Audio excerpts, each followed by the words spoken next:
What if Bella found love again at Christmas, but this time, not Edward vertical slash part 2. Christmas lights glow brighter in Phoenix, but Bella Swan feels the shadows closing in. The past she tried so hard to forget is no longer content to stay buried. A familiar presence lingers just out of sight, old wounds begin to ache, and the man she trusts starts to feel less like safety and more like a cage. Every smile hides a question. Every quiet moment carries a warning. Because when fate decides to intervene, it doesn't ask permission. And this Christmas, Bella is about to learn that moving on doesn't always mean letting go. Jasper. Emmett had left Bella's boyfriend in the dark in the wine cellar, and when we opened the door he was waiting and tried to charge out between us. Needless to say, his bid for freedom was not successful, and he found himself carried by his jagged lapels back down into the cellar, where Emmett set him down none too gently onto one of the stone shelves that ran around the walls of the room. Although Patrick couldn't see us properly in the dim light that filtered down from the open door, we had no such problem seeing the fear on his face. Look, I don't know what's going on here, but there's been some kind of mistake. If you're holding me for a ransom, you're out of luck. My family isn't rich enough to make that worthwhile. Perhaps we can come to some arrangement. You obviously made a mistake, so if you just let me go, I promise I won't say anything about this mix-up. Emmett turned to me. Are you sure I shouldn't just kill him now? Patrick stiffened and shrank back against the wall. Kill me? Whoa. Listen, there's been a huge mistake here. You've got the wrong man. No, Patrick, we've got the right man, and right now my friend's idea holds a certain appeal. Let's see if you can persuade me differently. He was peering through the semi-darkness, but I knew he couldn't see well enough to recognize me, and that was fine by me. Care to tell us what happened earlier? Earlier? When? I don't know what you're talking about. Shall I jog his memory? Emmett towered over our prisoner, and Patrick gave out a squeak of fear. No, please. When? How did you end up in the ER, Patrick? He hesitated, and I knew he was weighing up how much we knew and what we were trying to find out. I had a fender bender on the highway. Was it your truck I hit? Look, I'm sorry. My father will be only too happy to pay for the damage. It was an accident. I was waiting for the cops to speak to my fiancée. We were arguing and she became hysterical. She grabbed the wheel and I swerved into your truck. Seriously, she's a little unbalanced at times. I could see Emmett's muscles tense, as did my own. If only Patrick knew just how close he was to being taken apart by us. Your fiancée? And did they speak to her? No, I don't know. She was freaking out, so I went to find a doctor, and the next thing I knew she'd made a run for it. I told you she was unstable. I went outside to look for her, and that's when I ran into I met you. So, your girlfriend caused the accident? My girl? My fiancée, yes. But I'm willing to take responsibility and, as I say, pay for any damage caused. It doesn't look like you were hurt much in the accident. No, I was lucky. I'm fine. Just shaken up. Right. The cops said the driver of the truck wasn't hurt either, so nothing to worry about now, is there? Then why were you in the ER? All right. Bella, my fiancée, she got bumped, hit her head, but she's fine too. The doctor just wanted to look her over. No need to worry about her. Well, you sure as hell aren't, now are you? Patrick? He was trying to creep away from us along the shelf, but Emmett grabbed his arm, making him shriek. Hey, be careful, that hurts. Who are you? What do you want? I already said I'd pay for any damage. I leaned close and whispered in his ear, I'm your worst fucking nightmare, and this is my psycho brother. You lied. Bella didn't freak out, you did. You caused that accident and she got hurt. Bella ran from the ER. To get away from you. She wasn't going to lie to save your sorry ass. And just for the record, she's not your fiancée and never will be. Do you understand? His courage hiccuped and he tried to bluster. How do you know? Are you friends of Bella's? Listen, she's fine really. Just a few cuts and bruises. Do you know where she is? If she told you any different, then she's a little confused. Emmett growled in his throat, and one huge hand grabbed Patrick by the jaw, turning his head so Emmett was looking right into his face. Listen to me, you little weasel. Bella happens to be very dear to us, and we will do whatever it takes to keep her safe from vermin like you. So, would you like to rethink your story? Or shall I start by breaking your jaw? Emmett's hand flexed and Patrick groaned, a trickle of blood running down his chin where he'd bitten his lip. I'll take it from here. You get some fresh air. I was keen to get Emmett away from the scent of fresh blood, but he just clamped his jaw shut and shook his head. He wasn't going anywhere. And I had a feeling neither was Patrick unless he changed his story and attitude pretty quickly. It was amazing. I was the one with feelings for Bella, yet he was turning out to be the one with the short fuse. So, Patrick, here's what's going to happen. You are going to give us your word that you'll leave Bella alone. You won't try to see her, call her, or contact her in any way. You are going to call the cops and tell them that you were responsible for the accident, not Bella, and then you are going to forget that you ever met her. Is that clear? He was shaking with fear, but like most bullies, he wasn't prepared to submit unless he knew he had no way out. He just looked at us in silence. I didn't hear that. Did you understand what I said? Maybe I should break a few bones. Just to jog his memory. As Emmett grabbed one of Patrick's hands and squeezed, he struggled, screaming out through the pain, Okay, I heard you. I heard. Good. But do you agree? Again he hesitated, then nodded in panic as Emmett began to squeeze again. Okay, I agree. Can I go now? There's just one more thing. Don't try going back on your word, because that would really piss us off, and you don't want to meet us when we are angry. I promise you. No. I gave my word. Can I go? Please?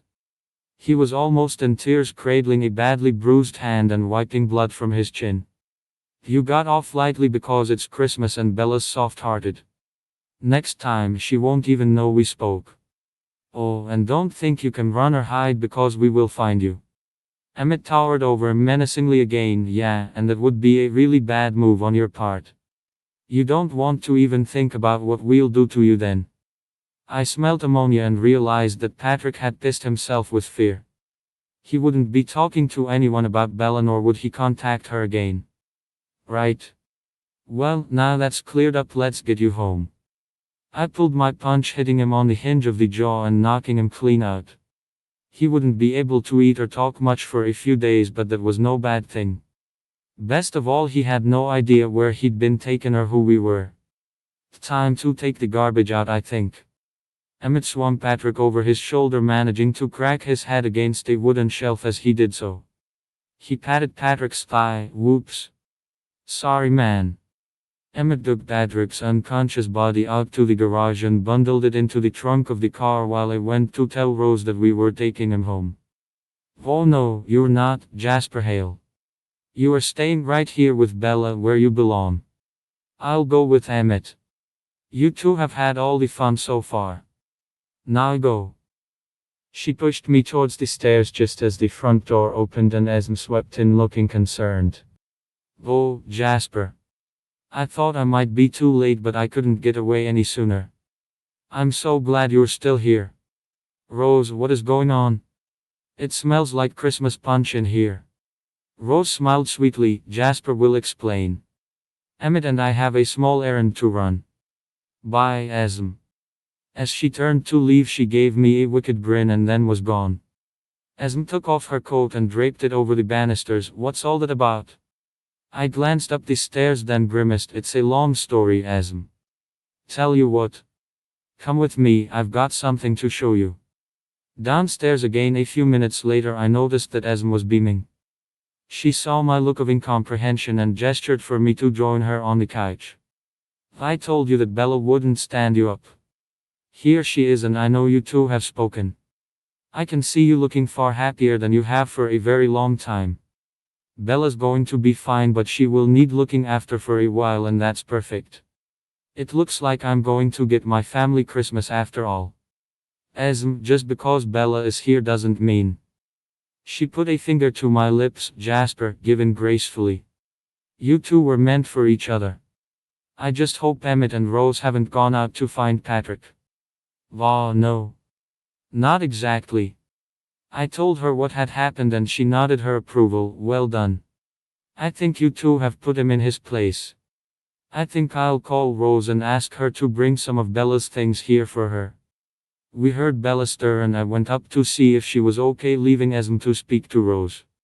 Bella was sitting up and looked a little better than she had done when I first saw her. Can I get you anything? A glass of water and some pain meds if you have any. Oh, stupid question, sorry. Not at all. Rose already thought of it. Just a minute. I was back with a glass of water and some Tylenol in seconds and held the glass for her to steady it. Did I hear Esm's voice? Or did I dream it? I should apologize for getting you all involved, but I didn't know what else to do. There was no one else I could turn to. Esma's already arranging for Rose to bring some things from your apartment for you. She's looking forward to you being here. We all are. I'm just sorry I wasn't there when you needed protection. I guess I stopped watching over you too soon. She looked at me shyly, then took my hand. You've always been there for me when I needed you. Even when I didn't know about it. Thank you, Jasper. I lifted her hand carefully to my lips and kissed it. It was my honor, Bella. Shifting slightly to make herself more comfortable, she became agitated. What if Patrick follows me here? I don't want to cause trouble for you or the others. I should never have involved you. Shaking my head, I put a hand on her shoulder. You lay back and relax. Patrick won't be troubling you again. Emmett and I saw to that, and don't worry. She was looking anxious. Nah, we didn't kill him. Just gave him a good scare. Besides, you'll have trouble getting past Esme and Rose if you decide to try and leave. Not to mention Emmett and me. Smiling, she settled back. Thank you. Oh, but I must call Renee. She'll be worried if she doesn't hear from me, and it's Christmas Eve. It is Christmas Eve, isn't it? Yeah, just. First thing in the morning you can call your mom. For now, just rest. Carlisle will be here tomorrow too, and if you'll allow him, I'd like him to check you over. Just to be safe. Just Carlisle. I mean, are the others coming too? You mean Edward and his wife? Not as far as I know. Esma's hoping he and Sasha have found somewhere else to spend the festive season. That doesn't sound like Esme. No, it doesn't. I think Sasha has the unfortunate gift for making people uneasy around her. I can't say for sure as I've never met her. Bella's eyes were closing once more. I'll let you sleep now. Tomorrow will be a new day for all of us. She was almost asleep already, and I helped her with a gentle nudge. She may say that she was okay, but she had been in a crash and lost consciousness. After a beating like that, she must be hurting and suffering from mild shock at the very least. When I got back downstairs, I found Emmett and Rose were back, and Esme was quizzing them about where they had left Patrick. No sweat, Esme. We left him. He was sleeping like a baby in his condo. That'll give him something to think about when he wakes up. Do you think he'll go looking for Bella? Nah, I think the bruise on his jaw will remind him of our little chat.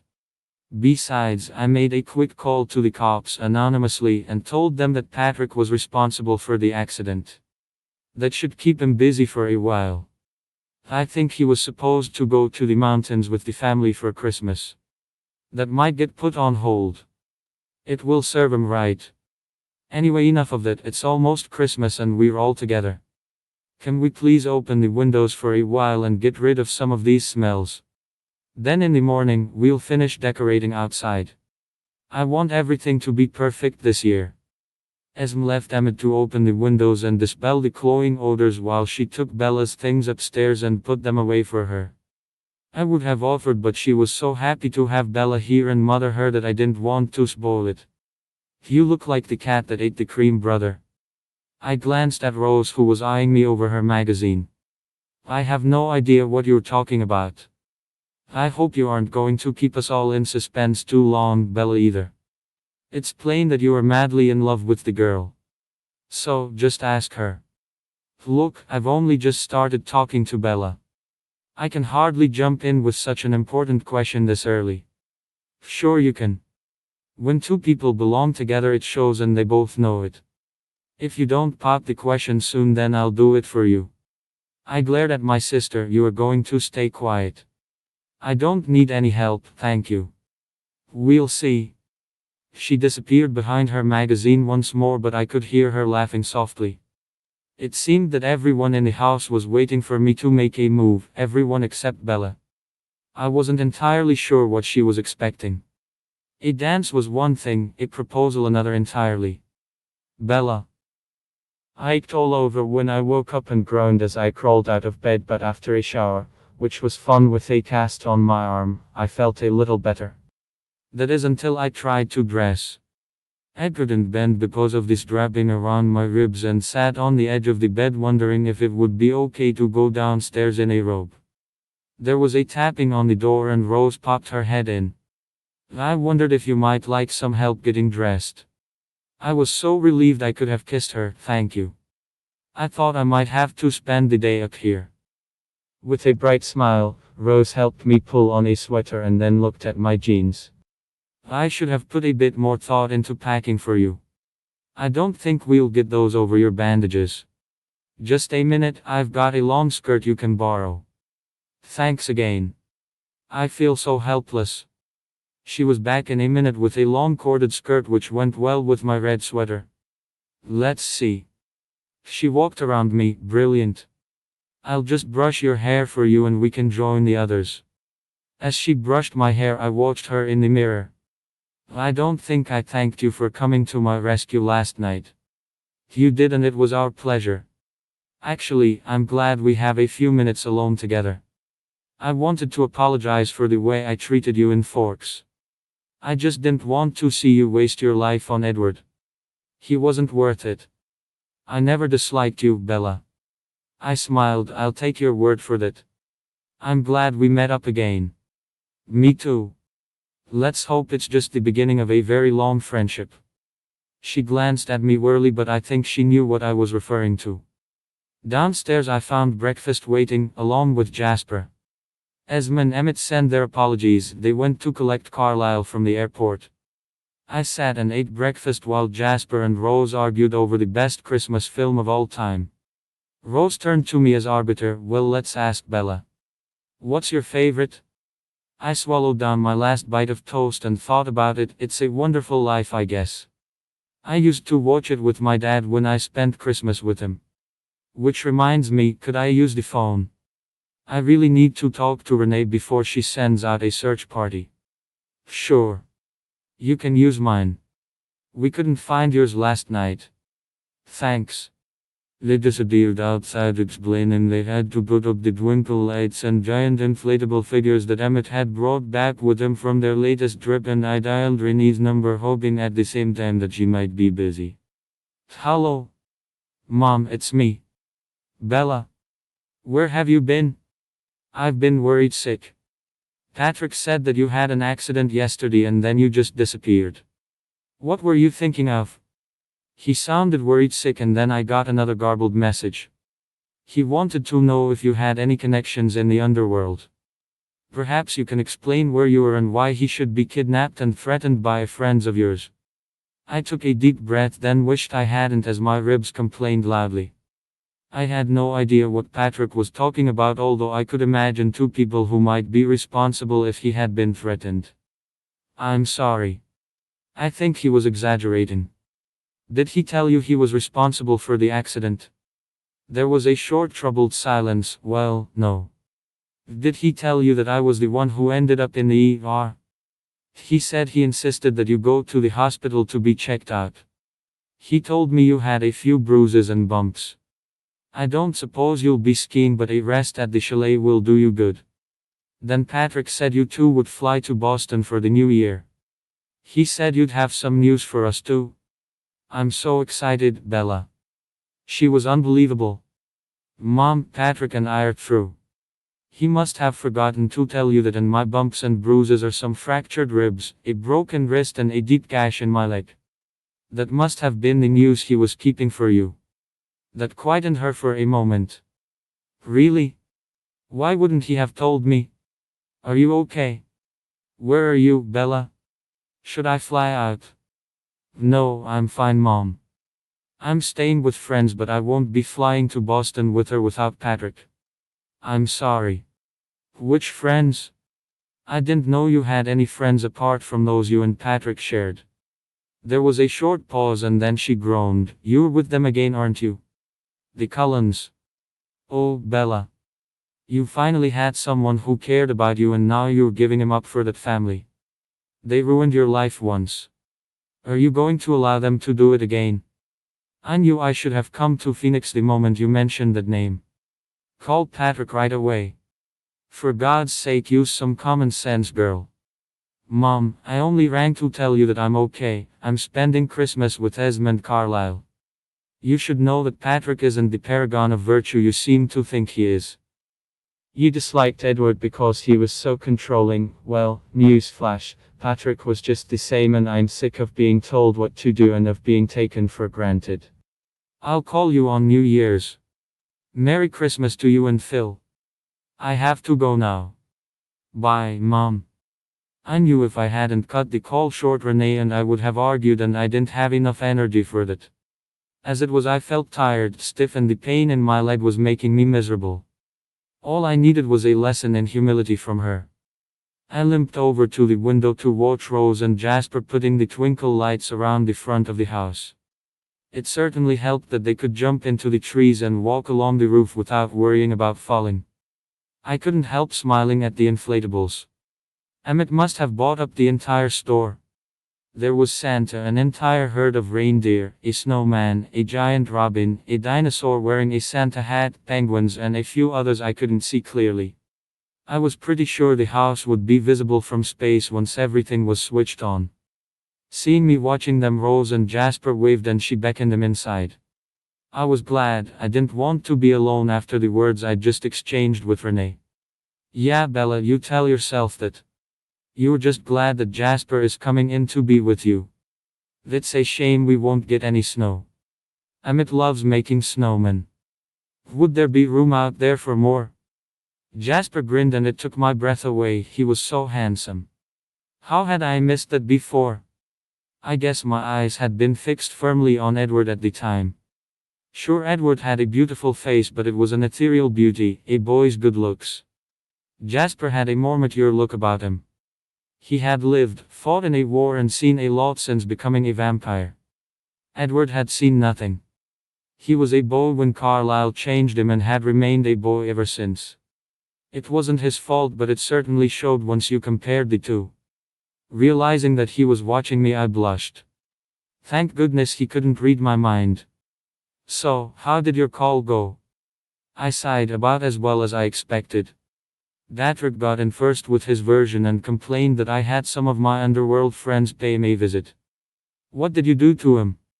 His look of total innocence told me all I needed to know.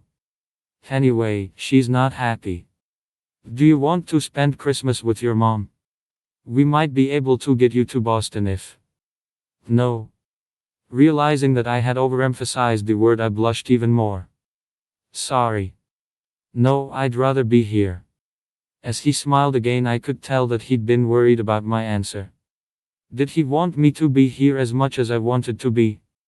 Sorry. I must have sounded desperate there.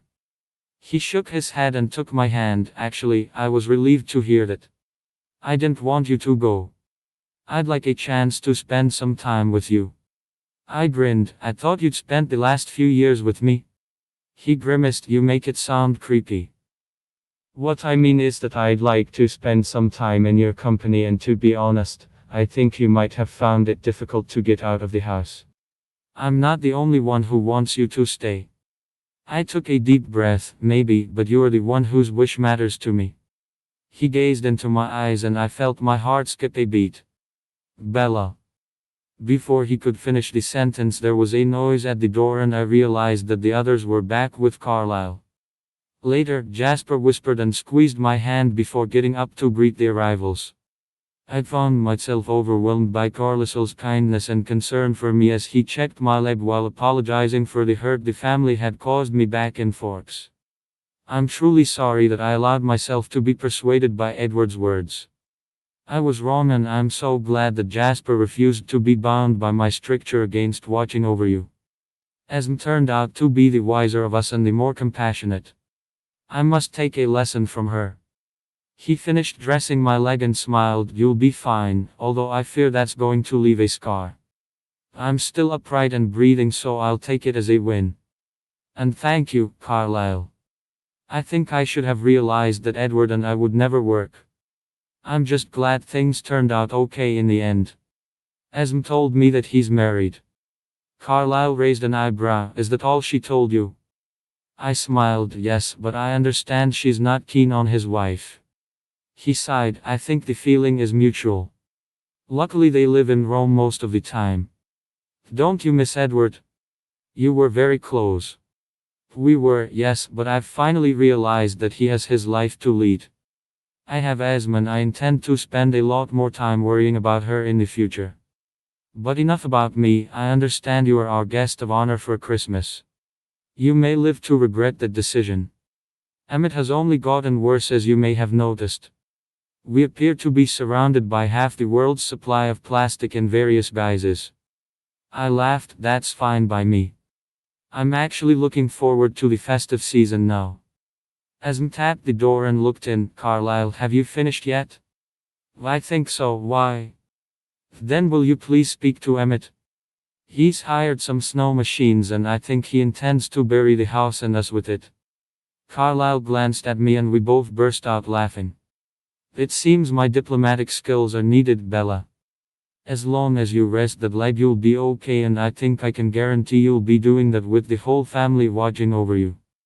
I limped back into the lounge to see Rose watching Emmett and one of his snow machines through the window. I despair of him sometimes.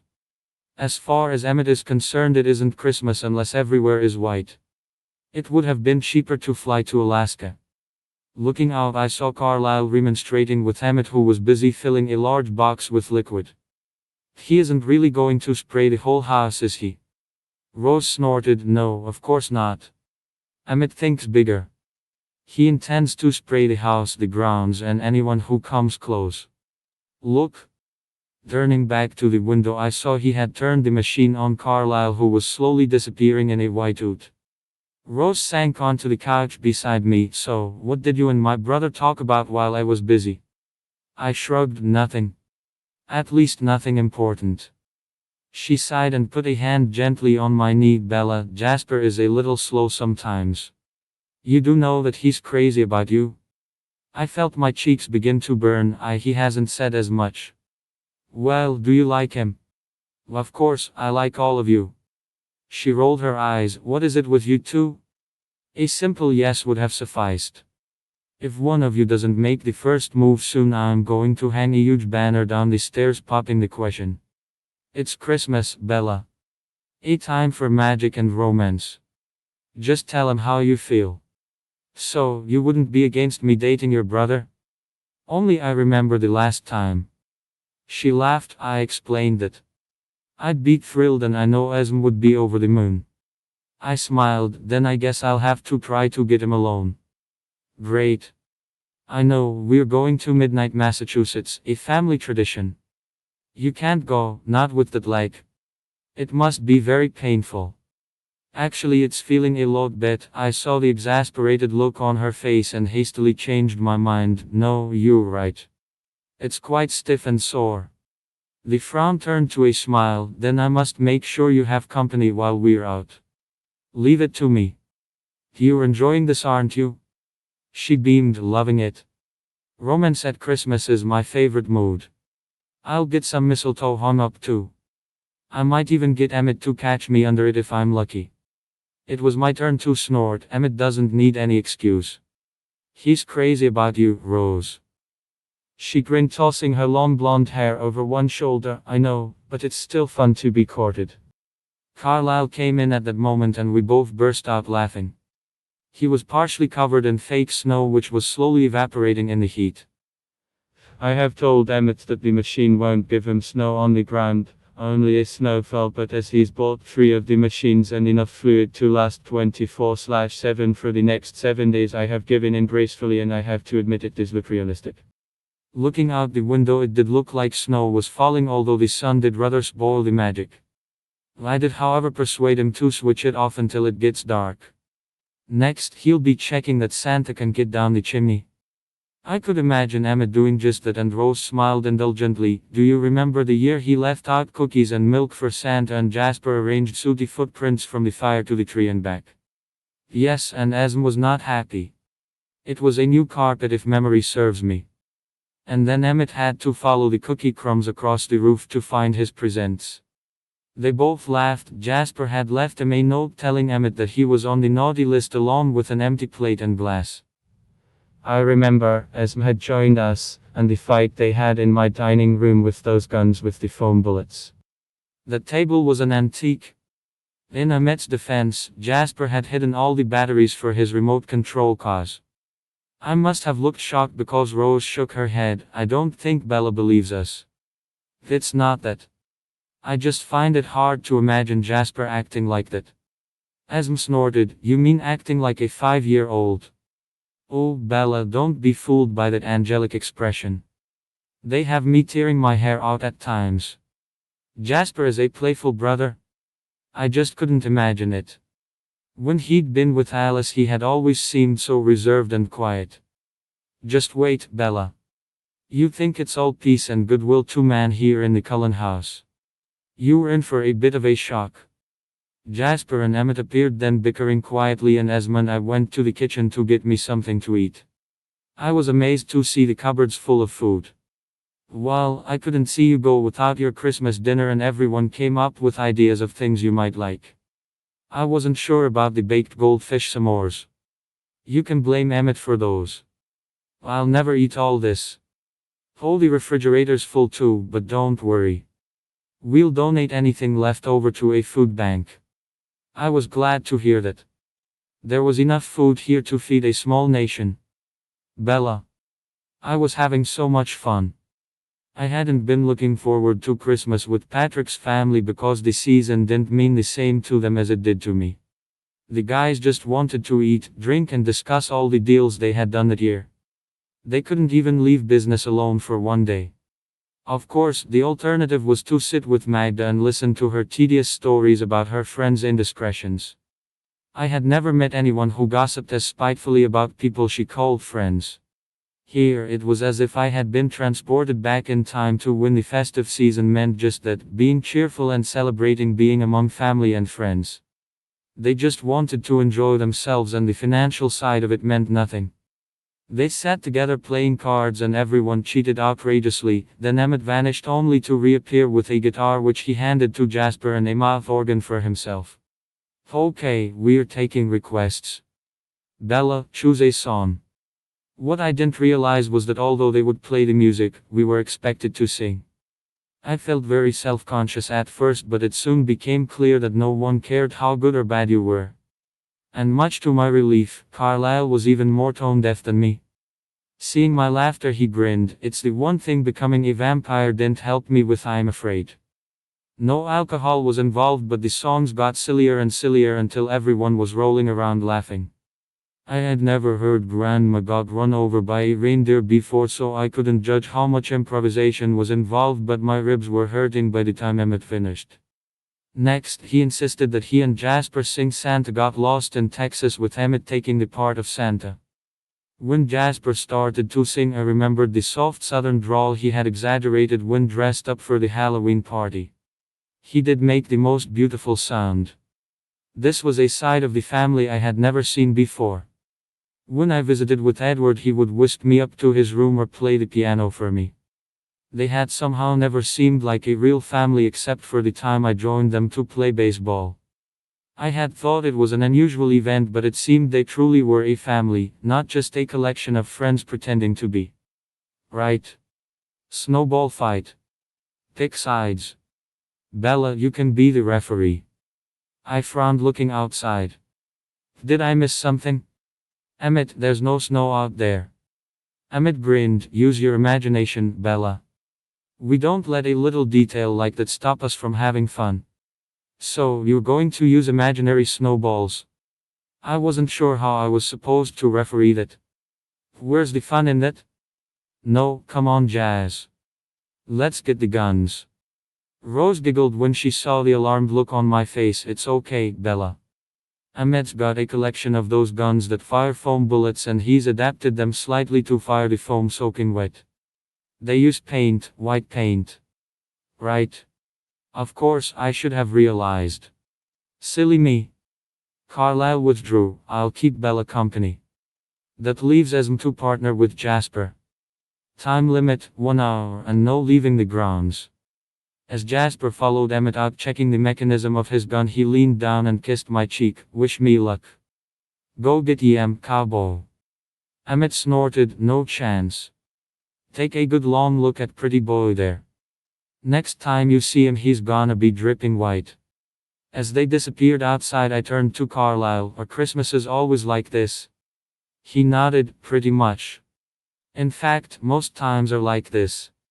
We were on our best behavior when you used to visit. Edward didn't want to frighten you off. I think it's wonderful. Hold that thought. You might not feel the same way by New Year. I remember one year Emmett and Jasper were playing tag with those electronic vests. They'd modified them so they screamed with every hit. The noise was deafening, and then Jasper ambushed Emmett and they fell into the Christmas tree. Whoops. That's something of an understatement. Emmett had the brain-wave to light said tree with real candles. They almost burned the house down. Poor Esme has a lot to put up with. It's a good thing she loves the mayhem almost as much as the others do. It must be like having a preschool in your home. Actually, I like to see them let off steam. You have to remember none of them had a real childhood. Emmett lived in a poor family and worked from the time he was old enough to lift a bucket of chicken feed. Jasper's early life was much the same, but then he joined the Confederate Army. Neither had what you would consider a childhood. Even Rosalie was never allowed to be a child, always a young woman who would be used to aid her father's climb to success. Their lives were pretty bleak when you think about it. What about your childhood, Carlisle? What was that like? He smiled. Well, I never had what you would call a normal life either. My father was a very religious man, very strict. I don't think he ever forgave me for the fact that he lost his beloved wife bringing me into the world. Life was hard in London when I was growing up. Hunger, poverty and disease were all prevalent. When he wasn't preaching, we ministered to the poor or hunted supernatural beings. Vampires and werewolves. So you knew about vampires before you became one? Oh yes, the devil's spawn as my father called them. If he had found me when I'd been bitten, he would have killed me with his own 2 hands. I'd never really thought about any of you like that. Edward never talked much about the past. He told me how he became a vampire and just a little about the others. Edward doesn't like to talk about it, our human lives I mean. His own was quite privileged. His father was dead, but his mother came from money. Unfortunately, the Spanish flu took no regard for wealth. The rich died along with the poor. While I digested all this, he insisted on making me hot chocolate, which was surprisingly good. Thank you, Bella. Esme left instructions on how to make it. I have to admit, I don't think I've seen a kitchen in our house used before. Except for the time you came to dinner in Forks. I smiled. I remember. Rose broke that salad bowl when I said I'd already eaten. The hour went by so quickly and I was called on to go to the back door and judge the winner. Esme explained, I am not having anyone dripping paint in the house. Looking at them, I was amazed there wasn't more paint. Either they were really bad shots or very good at the game. I made them spin around to check thoroughly and counted the hits. Come on, Bella. It's pretty obvious we trashed Jazz and Esme. I pretended to think about it before announcing that the winners were Jasper and Esme. There was uproar, loud protests from Rose and Emmett, who insisted that I was biased. It's a fix. I demand a rematch. Carlisle held up his hands. Enough. Rematch tomorrow. For now, get yourselves changed. Remember, I promised the children's ward at the hospital that I would visit with Santa before he had to leave on his sleigh. Emmett, don't forget the outfit, and yes, before you start you will wear that elf outfit, Rose. Esme spent a lot of time making it for you. Any arguments and I will confiscate the guns. As they filed inside, both Rose and Emmett made faces at his back, but I knew it was all show for my behalf. Carlisle had already told me of the hospital visit and how Emmett loved playing Santa for the children. The house seemed so big and quiet after they left, with just Jasper and I still here. He had showered and changed into a t-shirt and sweatpants. I'd never seen him dressed so casually before. When he was with Alice he was always in designer clothes, and I wondered what she would have said if she could have seen him now. We sat together on the couch by the log fire and watched the flames leap up and throw strange shadows around the room. It felt cozy and relaxing. You didn't have to stay behind just for me, Jasper. I would have been fine. Really? May I remind you that the last time I left you alone you had a fight with a truck and lost. Besides, I'm not doing it just for you. Oh.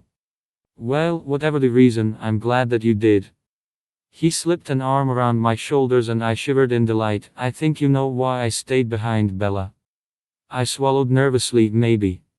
Could it be that you wanted us to be alone? He sighed and I leaned my head on his shoulder. I've wanted that for a very long time. Do you have any idea how I feel about you? I nodded, feeling the flush of heat rise in my cheeks. I'm hopeful. He chuckled. Hopeful? Well, I guess that's a start. His lips brushed my hair and I tipped my head up to gaze into his face. Should I be?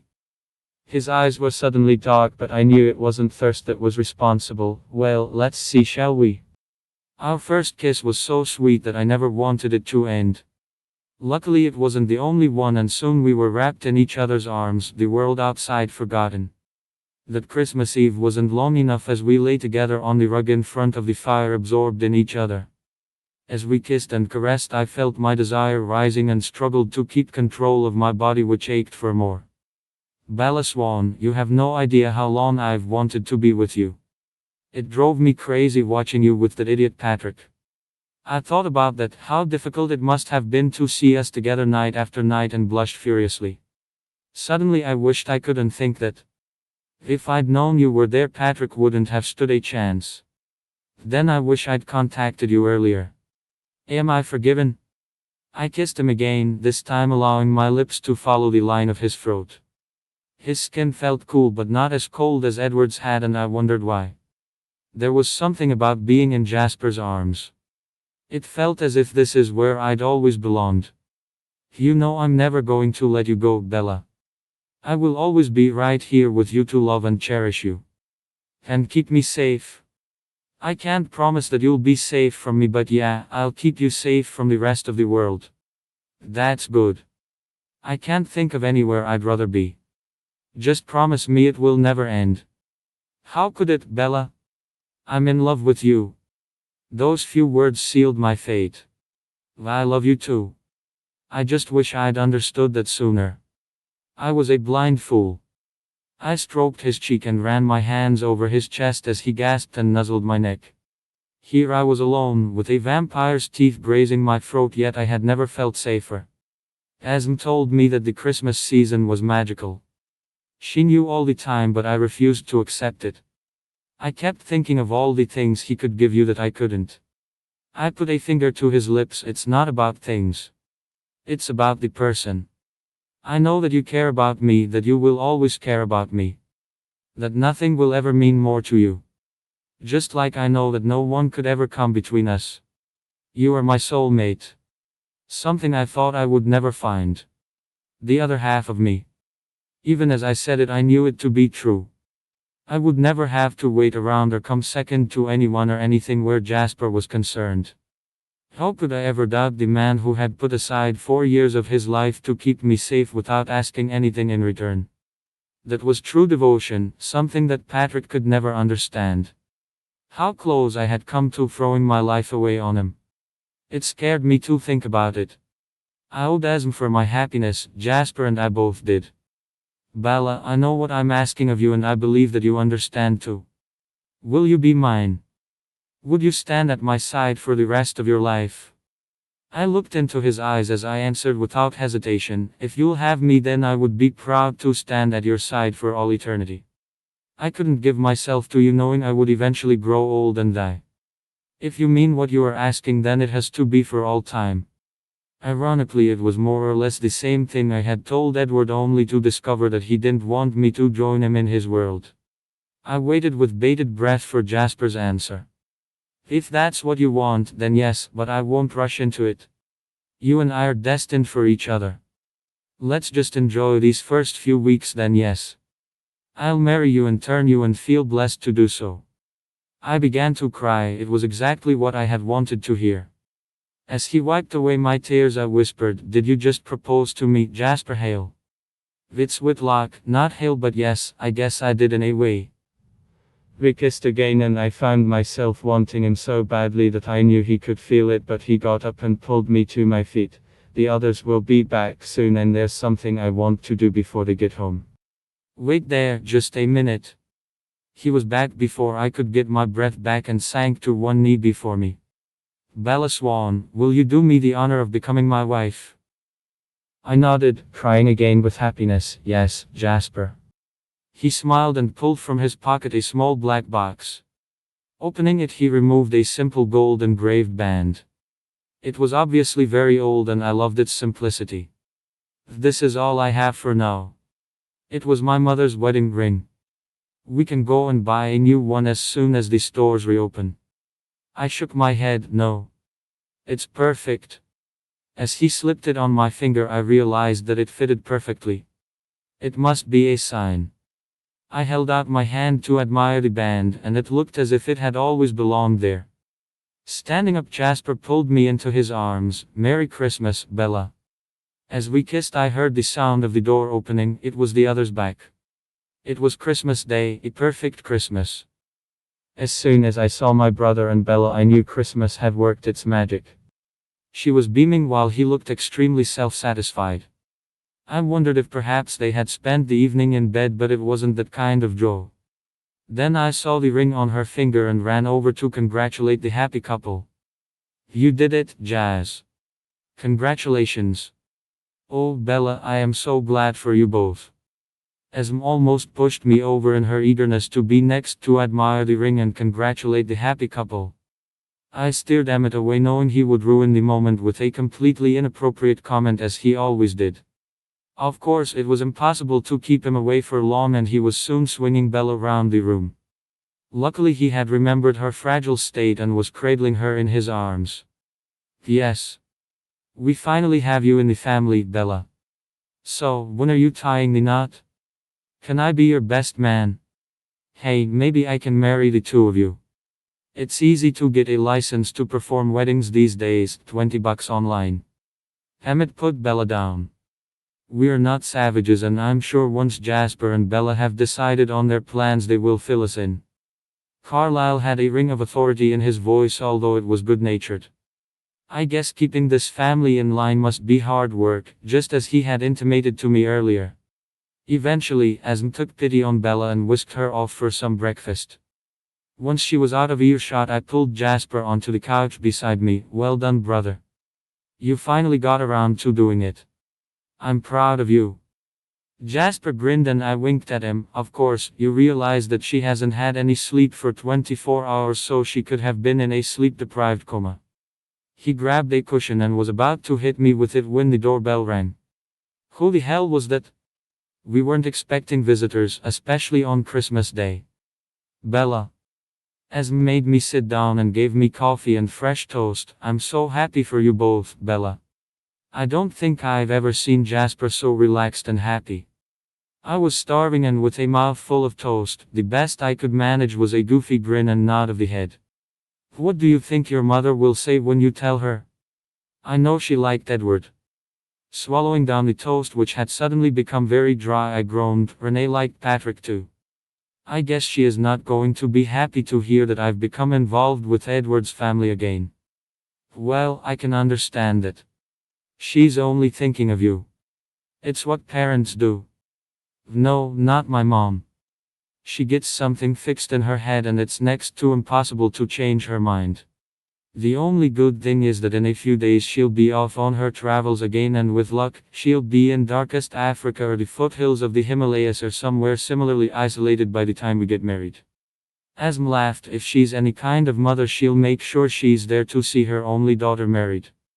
Then I'll be hoping she's not like any other mother. Up until now, I would have said that was a given, but the way my luck runs, she'll be there breathing down my neck when I choose my dress and criticizing every choice I make. The last time I spoke to her, she was still on Team Patrick. Suddenly Asm's head shot up and then she pulled a face. I think you might be seeing her sooner than you hoped. She's at the front door. I groaned. Renee here? Do I have time to run and hide? Asm's hand descended on my shoulder. Don't worry, you have plenty of friends on Team Bella in this house. You carry on, finish your breakfast, I'll bring her through. And don't even think of making a break for it. I smiled weakly at her joke. What the hell was Renee doing here? And more importantly, how had she tracked me down? There was silence from the other room, and then Renee entered the kitchen looking ready, armed for trouble, and I knew she was ready for a fight. Asm smiled at both of us. I'll leave you to talk, but can I get you a drink first, Renee? No thank you, Mrs. Cullen. Renee took off her coat and draped it over the back of the chair, ignoring Asm's outstretched hand, and sat down opposite me. Her attitude reminded me of Patrick's attitude to Jasper, and I wondered why everyone I knew outside of the vampire world acted so rudely. As Asm left us, she mouthed, "A good luck to me." As soon as we were alone, Renee steamed into me. Do you have any idea how difficult it was for me to get a flight on Christmas Day, Bella? I spent the last few hours among strangers on a plane when I should have been in my hotel with Phil. We had dinner booked and then we were going for a walk followed by a show. Instead, I'm here trying to talk some sense into my daughter who has quite obviously lost her mind. I held my temper as best I could. It's good to see you too, Mom. Merry Christmas. How did you find me? She rolled her eyes. It wasn't exactly difficult, Bella. I called Patrick and got Mrs. Platt's number, or should I say Mrs. Cullen's number. Did she think using a different name would put me off? Then I called around until I found out where her calls were being directed. It's not exactly rocket science. You do understand what you are getting involved with? Did you know that they have already threatened Patrick? That should warn you what kind of people they are, even if you've forgotten Edward's awful behavior towards you. I grimaced. This was awful. Renee was almost shouting in her ire. Mom, lower your voice, they can hear you. Good. That way they will understand that I can see through their deceit. I have no idea why they have targeted you, but I can tell you what will happen next. Edward will reappear and turn your head again. Don't you see the trap? Patrick loves you. He's terrified for you, and I think that's very sweet after the way you've treated him. What on earth can the Cullens offer you that Patrick can't? Now that one was easy to answer. The chance to live my life the way I choose. How about that? Patrick doesn't want me. He wants what he intends turning me into. Renee rolled her eyes. And what do you mean by that? What is it you think he's trying to do to you? Sell the gallery for one thing. Become a clone of his stepmom. Can you see me as a Barbie clone hanging off his arm with a plastic moronic smile on my face? Because I can't. The whole family is like a TV series. Nothing is real except money, not to them. Renee had stopped listening to me. Instead, she was staring in disbelief at my left hand. Well, they didn't take long to reel you in, did they, Bella? Or have you been playing Patrick for a fool all this time? Where is he? Where's Edward? Or is he hiding from me? Just as well after all that he put you through. I knew every word Renee spoke was being heard by the whole family and cringed. Mom, will you please stop? Let me tell you my side of the story, as you're jumping to conclusions and only too happy to take Patrick's side. Renee sat back, folding her arms and glaring at me. Go on then. This should be interesting. I explained what had happened with Patrick and the accident. I told Patrick it was over before the accident, and before you start again, this has nothing to do with Edward. He's not even here, besides which he's now married. She snorted but didn't say anything. So you see, Patrick was not the right guy for me even though you liked him. I couldn't resist a little date just like Edward. You thought he was Mr. Perfect at the time. Don't you talk to me like that. And just because Patrick wasn't the one doesn't mean you had to go running back to the Cullens. All this glitz and glitter doesn't mean they are good people. Edward's actions should have alerted you to that. Actually, they are good people. I owe them a lot, especially Jasper. Oh yes, the brother. Weren't both of the other brothers in relationships? Or is my memory at fault? The kitchen door opened and Jasper walked in to stand behind my chair. Mrs. Dwyer. Your memory is fine. Yes, I was in a relationship, but that was over a long time ago. Last night I asked Bella to marry me and she said yes. I hope we can have your blessing. I promised Bella that I would always love and keep her safe, and I intend to honor that commitment. I held the hand he had placed on my shoulder, feeling much calmer already. Well, you'll excuse me if I appear skeptical, but your brother said much the same thing. He declared his undying love for her. He promised to take care of her, and what happened next? He dumped her and the rest of you just upped and left. Do you have any idea how much that hurt my daughter? She almost had a breakdown, and I'm here to tell you that I won't allow that to happen again. I'm not my brother. She started at the cool tone in his voice. His attitude had shocked her. Now, it's Christmas Day and the family is celebrating. If you'd like to join us, we'd be pleased to include you, but if not, then I suggest you go back where you came from and leave Bella alone. She's old enough to make her own mind up. Renee didn't know how to respond to this for a moment, then she turned her attention back to me, her voice dripping sarcasm. And this is the man you gave Patrick up for? All I can say is don't come crying to me when it all goes horribly wrong, and it will. You never could pick the right man. I guess you get that from me. As Jasper tends to reply, Esme came through the door and took charge of the situation. Mrs. Dwyer. I take it you won't be accepting Jasper's invitation to join us. Renee shook her head and Esme continued, I thought not. Well, I've called you a cab. I suggest you leave before you insult any more of my family. I feel sorry for Bella.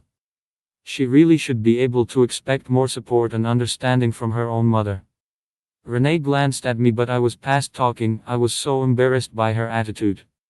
Seeing she would get no backup from me, she stood up. Well, it seems you've chosen your path, so I won't waste any more time on this. Goodbye, Bella.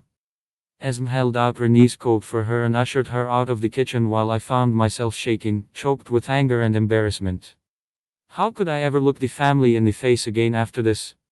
Jasper leaned down to talk to me softly. Bella, you are not your mother, and no one here will think any less of you for her rudeness. Now come on, you have presents to open.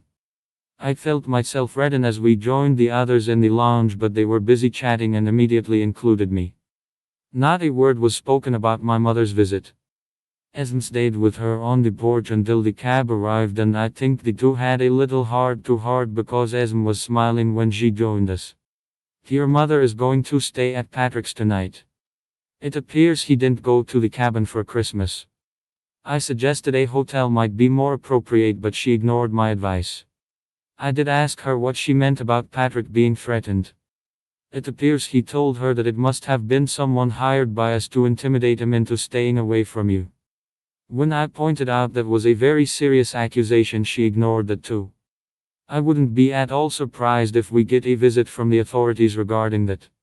She stared hard at Emmett. Please tell me that he doesn't have any proof that he was brought here or who you are. Emmett grinned broadly. Would I be that stupid? Of course not. I knocked him out, brought him here in the trunk of the car, and took him back the same way. What about the cellar? Could he give a description of that which would make the police suspicious? Emmett's grin widened. No way.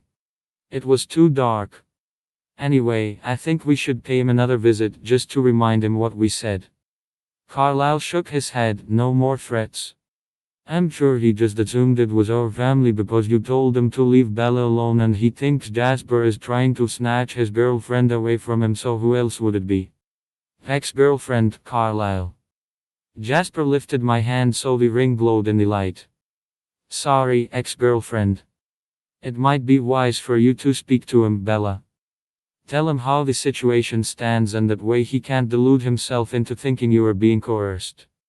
That narcissistic asshole thinks too much of himself if you ask me. Carlisle glared at Emmett. No one did, Emmett. Let's try to avoid name-calling if we can. It is Christmas Day after all. Much as I hated the idea of facing Patrick again, Carlisle was right. I should tell him that I was now engaged to someone else and wouldn't be coming back. At least this time he wouldn't be driving me around in a mental funk and I knew Jasper wouldn't be far away. Carlisle is right. Patrick won't let go until he sees he's lost. Besides, he knows I have dangerous friends now, so he's hardly likely to try anything. Jasper wasn't very keen on the idea, but he was content to let me make my own decisions, and I loved him all the more for that. The rest of Christmas Day was wonderful. We sang, we laughed, and we all had a great time. It was nothing like the Christmas in the log cabin that I had been dreading. This was magical. Bella. I felt embarrassed that I didn't have any gifts for the family. Even the jewelry box I had bought for Esm was back at my place, but no one cared. Bella, as you can probably see, all the gifts that are given here are silly things. We don't really bother. When you've lived as long as we have, you find it hard to think of things you want. Please don't worry. You've given us the best gift of all, yourself. I was grateful for Carlisle's words, and they were true. No one seemed interested in presents. Emmett was busy playing a shoot 'em up game on his computer in the den, while Rose and Esm, having shooed me out of the kitchen, were busy with Christmas dinner preparations, leaving Jasper and me alone in the lounge. It was so relaxing just sitting watching the inflatable figures move in the breeze through the window with Jasper's arm around me. How different this was to the nightmare that was Christmas Day with Patrick and his family. I hope you're not bored. I shook my head. I've never been happier. Tell me it's always like this. I mean, the family is so different from what I remember. You mean we're acting more like real people now? That was down to Edward, I'm afraid. We were all under strict instructions not to do anything to upset or frighten you. If I remember correctly, there were not supposed to be more than a couple of us in the room with you at the same time. He thought you might find it more intimidating. We even had to get a special dispensation to gather together for your birthday. He was especially nervous about my proximity to you. I wonder what he would think if he could see us now. I punched him playfully on the arm. I remembered how much it hurt to really try hitting a vampire and laughed. You did not. We did. Ask Esm if you don't believe me. I groaned. Actually, it sounds like the kind of thing Edward might do. He was always trying to protect me from dangers only he could see. Yes, Edward did start at shadows, but in his defense, you do seem to be a little accident prone. True, but I didn't like being dictated to. I'll bear that in mind. He kissed the top of my head and I knew he was smiling at me. Esm came to the door. Bella, lunch is ready. Okay, I'm coming. The smells coming from the kitchen were wonderful and made my mouth water, but when I headed for the door, Esm shook her head.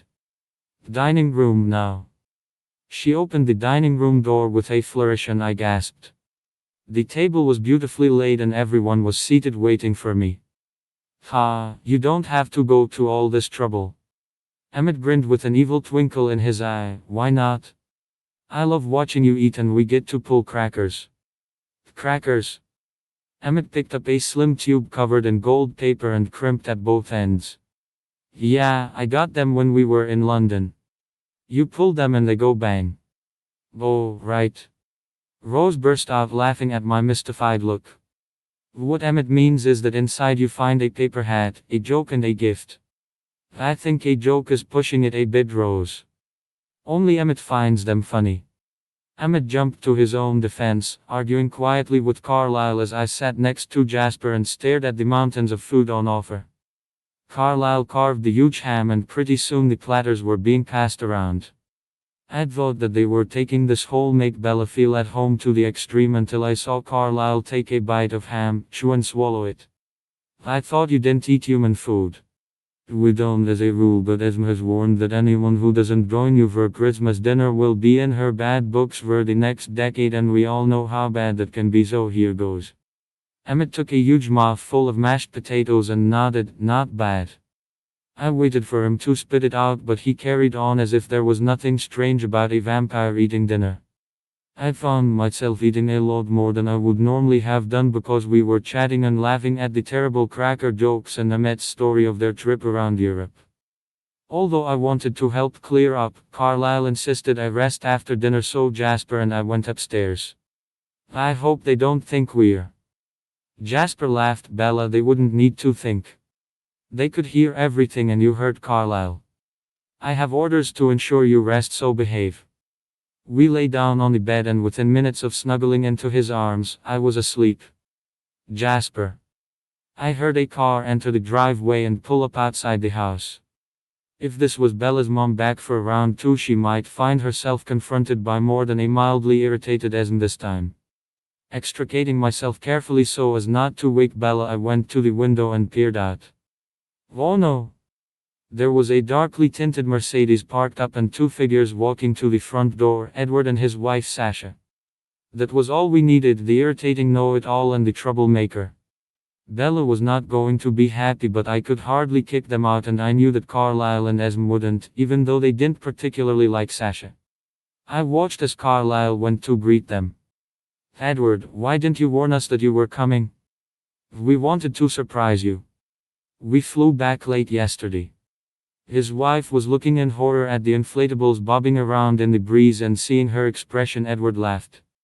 I see Emmett is back. I told you that my brother was crazy about Christmas, darling. He turned back to Carlyle. Sasha was eager to see how we celebrated Christmas, so I thought I'd show her. I didn't expect Rose and Emmett to be back yet, but I'm glad they're. Now she can see how things can make or break a Christmas holiday. Carlyle ushered them inside, and I wondered how long it would be before Edward heard that Bella was here. At that moment Bella stirred and sat up. Have I been asleep long? I thought I heard a car drive up. I grinned. You did. It would appear we have guests, although I'm not too sure how you are going to take this. Edward and his wife have just turned up. Bella groaned and got up. Edward. Oh well, I had to meet him again sometime, so why not now? I'll just tidy up and we can go downstairs. I watched her limp into the bathroom and wondered what Edward would say when he heard the news. I thought he had made the wrong decision walking away from Bella as he had, but that was my good fortune. I was sure his expression would be priceless when he saw the ring on Bella's finger. They were all in the lounge, and from the conversation it appeared everyone was keeping Bella's presence here a secret. I suspected they were all as eager as me to pull this rabbit out of the hat. As we walked in, Edward swung around in shock. Bella. What are you doing here? Esme beamed. Bella is spending Christmas with us, Edward. Edward frowned. Oh, I see. I don't think you do, Edward. Bella is becoming part of the family. I lifted her left hand to show the engagement ring, and his eyes opened wide in shock. You? Bella is engaged to you? Sasha grinned. She was obviously enjoying this. Bella? Is this your human ex-girlfriend, Edward? How wonderful. I've been dying to see her. She held out a hand, smiling brightly. Hello Bella, I'm Edward's wife, Sasha. He told me that you were accident-prone, but I didn't think he meant it quite so literally. What on earth happened to you? To my amusement, Bella rose to the occasion. Hello Sasha, Edward. Yes, I had a run-in with a truck and the truck won. It's nice to meet you too. Sasha frowned as if not sure whether Bella was joking, and glanced at her husband, who was now shaking Bella's hand. Edward. I bet you didn't expect to see me again. Congratulations. I take it Sasha doesn't have any unsuitable friends. Suitable? Sasha frowned. Edward grinned awkwardly. Bella means her unfortunate entanglement with some guardians that I objected to. The smile was back. Oh yes, Edward told me you had a thing about shapeshifters. Almost as dangerous as trucks, I would have thought. Her boyfriends who abandon you. At the time I didn't realize what a lucky escape I'd had. The atmosphere in the house was darkening with every word, and Esme jumped in to salvage the festive spirit. Let's all sit down. Have you finished the renovations on your home in Italy? Bella sat beside me watching Sasha, who was eyeing her just as intently while Edward spoke to fill the awkward silence. He went on about the changes they had made to their new home, a villa with a long history. It sounded like the soul of the place had been ripped out and replaced with lots of glass and stainless steel. Bella leaned against me and twisted her ring around her finger, which Edward found intensely annoying for some reason, and when Esme took Sasha out to her office in the grounds to offer some renovation tips, Edward turned to us. What the hell is going on here? Bella, I know you are good at making mistakes, but Jasper, I thought you'd be married to Wolfboy, barefoot and pregnant by now. Esme bridled and Carlyle was ready to step in, but Bella beat us to it. She laughed. You haven't changed a bit. Still think you know better than anyone else, Edward. I think I had a very narrow escape, and guess what? I nearly did it again. Another controlling boyfriend who thought he was God's gift to women. I feel sorry for poor Sasha. Does she know what she's let herself in for? Emmett laughed quietly to himself while Rose sniggered from behind her magazine, causing Edward to scowl even more. She then turned to me. It's stuffy in here. I'd like to get some air, Jasper. Let's take a walk. We passed a still chuckling Emmett as we went out, and he whispered, Go, Bella. Once out in the driveway, Bella let out a breath. I'll have to apologize to Esme and Carlyle. I just couldn't let them act like I was the afternoon entertainment. I don't think an apology will be necessary. Did you see the glint in Carlyle's eye? It was all he could do to stop from laughing out loud. I don't think anyone has spoken to Edward like that before. Well done you. I hugged her, proud of my girl. Edward certainly hadn't seen that coming. My only concern was the influence that Sasha's presence might bring. I still thought she was the one responsible for the earlier bad blood between Esme and Carlyle, and I didn't want her upsetting Bella or causing a rift between us. Have you felt the change in atmosphere since Sasha arrived? I stared at Bella. She had felt it? Not really. She was upset at finding you here and ready to stir things up, but that's all I got. Bella made a little noise in her throat. I could feel it. Like a darkening of the light. I think she could be a bad influence on anyone without even trying. So I was right, she does have a gift. Unfortunately, there are some humans who have a negative influence on people around them and then bring it with them into their vampire lives. Well, she better stop now. Do you think she might? She already did. I could see it, like a shadow filling the space between us, and then as I sensed it, suddenly it was gone. That got me thinking. If Bella could sense Sasha's gift and stop it just as she had stopped Edward from reading her mind, then her gift must be powerful indeed. It was something we could talk about later. For now, I was just enjoying a walk with Bella on my arm. We were seated on the bench overlooking the gardens when Edward joined us. I should congratulate you, I suppose. His less than gracious demeanor told me that Carlyle or Esme had sent him out here with a flea in his ear. Although I doubted it would change his attitude much. Thanks. I guess it was something of a shock to you. Seeing Bella again, that is. Yes, it was. I take it this was the outcome you planned for when you decided to play guardian angel. No wonder Alice left. What a stab in the back for your best friend Bella. And poor Jake. Bella squeezed my hand to stop me from getting up and punching Edward. Are you going to be a moron forever? I would have thought even you would understand that it's bad manners to be rude to a guest. What exactly is it that's eating you, Edward? His jaw dropped. He hadn't expected Bella to bite back. It seems you've changed. Bella. You would never have spoken to anyone like that back in Forks. She nodded. True, but then I didn't realize what you were really like. I would have said backstabbing was more your forte, Edward. I'm not a naive young girl that you can dazzle any longer. I grew up, but it seems you still haven't. Edward scowled, and I knew he could read my mind. I was Team Bella all the way, and she had nailed Edward good and proper. I rose, pulling Bella with me. Come on, let's leave Edward to lick his wounds. Emmett wants to try out his new game, and it will be almost as amusing as watching you tear a strip off my brother. We left Edward seething and walked slowly back inside. This Christmas was turning out to be spectacular in every way.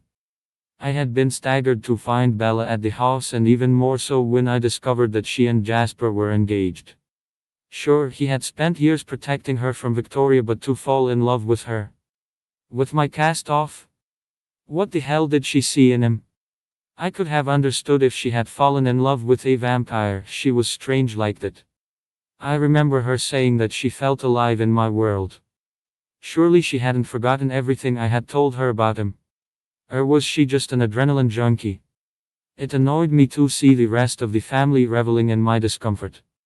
I expected such juvenile sniggering from Emmett. He was a fool, but Carlisle and Rosalie. She had hated Bella in Forks, and now she'd done a 180 and was happy about Bella joining the family. Sasha was full of questions when we went for a walk later in the day. She wanted details, although there was little I hadn't already told her. I don't understand, Edward. She's not even beautiful. Well, I guess she is in an insipid human way. You told me she was like a little mouse who roared occasionally, but she had plenty of things to say today. That must be Jasper's influence. She would never have spoken like that when I knew her. You said she was infatuated by you. Broken when you dumped her. So? She's certainly not broken or infatuated now. No, she's not. Although she does look a little worse for wear at the moment. I wonder what happened to her. Sasha grinned. I know. Esm told me earlier. Well? Come on, tell me. She proceeded to tell me about Bella's boyfriend and the accident they had been involved in. So, this Patrick, a rich man from a wealthy family, had been Bella's long-term boyfriend, and then Jasper stepped in and stole her from him. Sasha hadn't told me all this, but it was pretty clear that Patrick was a man wronged. Esm also told me that Bella's mom was here causing a scene because she discovered Jasper was connected to you. I don't think she liked you much. That's just because I dumped her daughter. Bella made a big thing about it, acting like I'd broken her heart. I guess it was to be expected. Well, I feel sorry for the guy. One minute he's getting married and the next she blows him off for your brother. Personally, I can't see the attraction. I mean, Jasper's cute enough, but he's hardly a millionaire. He's more likely to offer Bella a shack in the woods. Why would she accept that when she could have everything a girl can dream of? I told you she was crazy. Yes, you did. It's a shame the others don't see that. She looks so comfortable with your family. Yeah, they're making her feel more welcome than us. Maybe she needs a little chaos in her life. I frowned. Chaos? I'm not with you. She arched her eyebrow, something she did when she felt I was being a little slow on the uptake. Everything is going so smoothly for her, too smoothly if you get my meaning. Bella. When Edward and Sasha reappeared, they seemed to have changed their attitude. Sasha went out of her way to be pleasant to me, and they both joined in when Emmett suggested a game of Trivial Pursuit. I was worried I would look like a real dummy, but it was so crazy that we were all laughing within minutes. Even Edward joined in, and I was beginning to think that maybe they'd been wrong about Sasha. She was certainly making an effort to fit in. I left the party at 10 and went to bed. My ribs were aching and my leg had begun to throb. I was healing, but it would take time. I was, after all, still a fragile human. Jasper came up with me, but I insisted he join the others once I fell asleep. I hated thinking he would be missing family time just to watch me sleep, however much he insisted he liked it.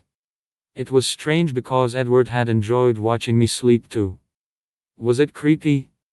Not really. For creatures who couldn't sleep themselves, perhaps watching a human do so gave them peace.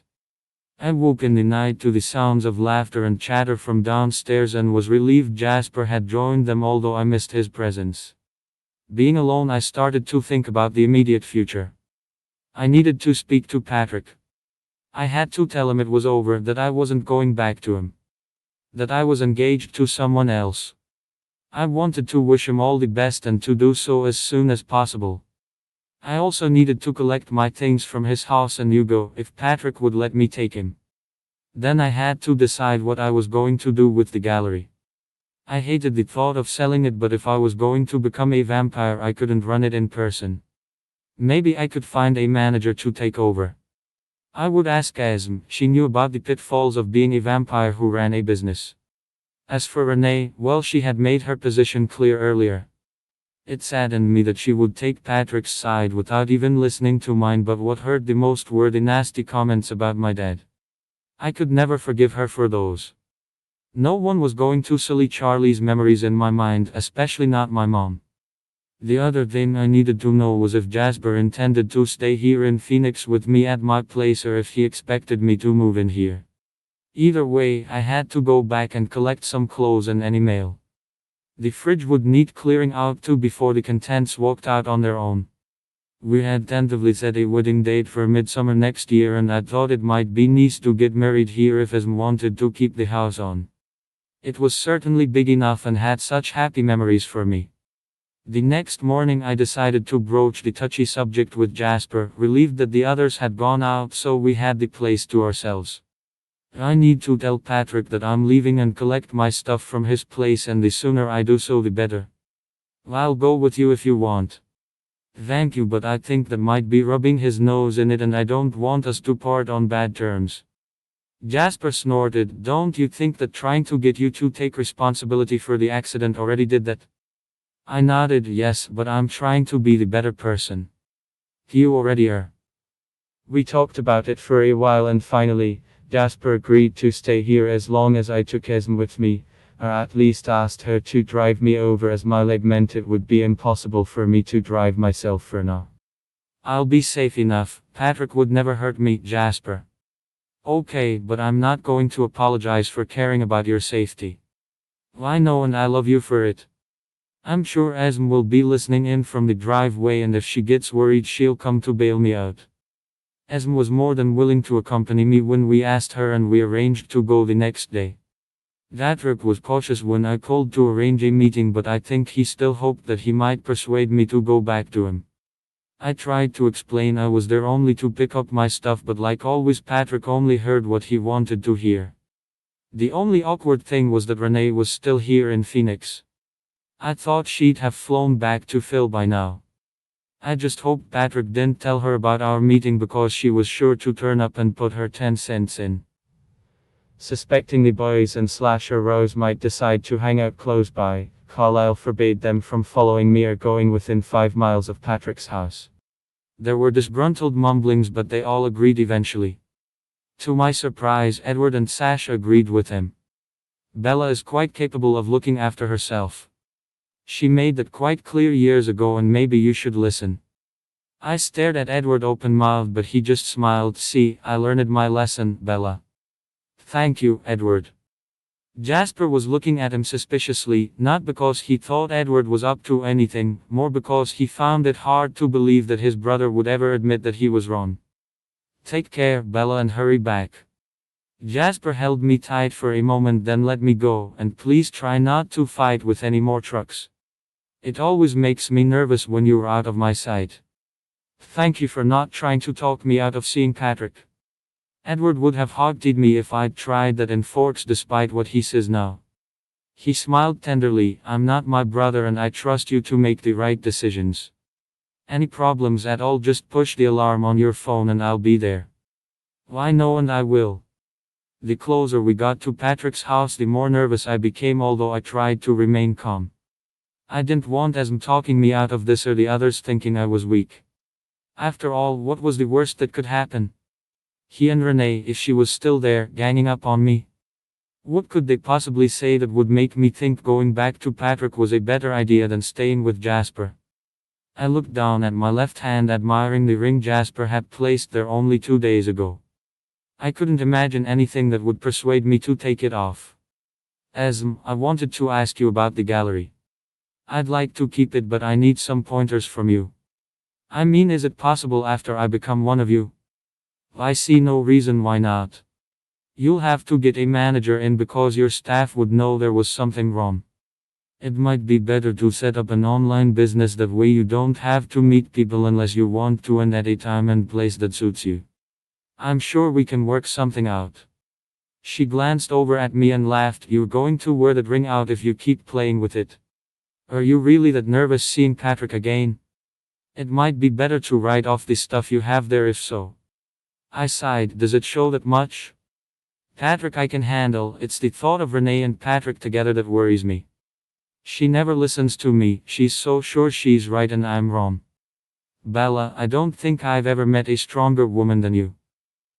Go in there and tell Patrick it is over. Don't get into a discussion with him or let him twist your words. Pick up your things and walk out. If you need any help, just say my name and I'll be in. Okay. Oh, and please, don't get hurt or Jasper will be looking to skin your ex. You better remember that now you wear his ring, he will consider any slights to you as personal. I know. Thanks, Esm. She smiled. Don't thank me. I should be thanking you for making my Christmas complete. Now go on and don't take any nonsense from him. I smiled gratefully. Why couldn't my mother be as understanding and supportive as Esm? I'll be as quick as I can. I leaned over and kissed her cheek, realizing as I did so that I was already thinking of her as mom. I still had a key to Patrick's house, but I rang the bell and waited for him to answer. Instead, there was a buzz and the door swung open. He must have seen me in the security camera, but why hadn't he come to the door? Was I being punished for bursting his bubble? I walked into the familiar hallway and waited for Hugo to come for a fuss, but there was no sign of him. Then I heard Patrick's voice. We're in the kitchen, Bella. Why don't you join us? In the kitchen, Patrick and Renee sat at the table with the remains of a late breakfast before them. Patrick, Mom. I came to collect my stuff. Patrick stared at me. Your stuff? So that's it? No, how are you, Patrick? Sorry my friends kidnapped and threatened you. Hope you've recovered from the accident. No. All I get from you is kiss my ass. You know something, Bella, I'm glad this has happened. It's just showed me what a bitch you were. Your mom told me you could be cold and unfeeling. Just like your dad. Now I see it. All this time you've been waiting for that family to turn up and whisk you away. Even though one of them almost gave you a nervous breakdown. I glared at my mom for bad-mouthing Charlie. I didn't care what she said about me, but he had been a great dad and a good man, and she was sullying his memory. I wanted to throw it back in her face, but what would be the point? Bella, I think you owe Patrick an explanation. The two of you were planning your wedding and then out of the blue, you leave him for another man. I'm sure I brought you up to act better than that. I knew if I spoke Renee would only twist my words, and I didn't want to roll with my mom, especially in front of Patrick. I'll just collect my stuff and go. Here's your key. I put the key down in front of him and turned to go, but he whipped out a hand and grabbed my arm. Hey, I think you owe me an explanation too. What explanation? He glared. You may have noticed I'm here, not enjoying Christmas with my family. That's because the cops told me not to leave town. They're investigating the accident. I had to tell them that I lost control of the car and they're pissed I lied to them. Well, maybe you shouldn't have lied. That's something my mom did teach me. They have a nasty habit of coming back to bite you on the ass. And for your information, we were not planning a wedding because you never asked me to marry you. Now I'll get my stuff and leave, and then the two of you can commiserate some more. Patrick stalked over to the lounge and picked up 2 bags stuffed with my things. Here, I packed for you. I kept the presents I bought you. He waited for me to object, but I didn't give a damn about the things he'd bought me. He was welcome to them. Maybe Chelsea would get them next. Fine. What about Hugo? What about him? This is his home. Make sure you look after him. Get out, Bella. I wonder how long your gallery will last when people find out what you did to me. Are you threatening me? No, just pointing out that a lot of your customers are friends of my family. They won't take kindly to finding out you were two-timing me. That you led me on and then dumped me. I stared at him, then wondered why I should be surprised. The world revolved around him and his family, and they rewrote history to their satisfaction. Picking up the bags, I felt my ribs protest, but I gritted my teeth and walked slowly out of the house, hoping I would never see Patrick again. Renee followed me out and stopped me at the door. "You little fool. You had the world at your feet and you gave it all up for the Cullens. You know it won't work. Edward dumped you and this Jasper will do just the same when he gets bored. I guess I'll bow to your superior knowledge, Mom. After all, that's exactly what you did to my dad, isn't it?"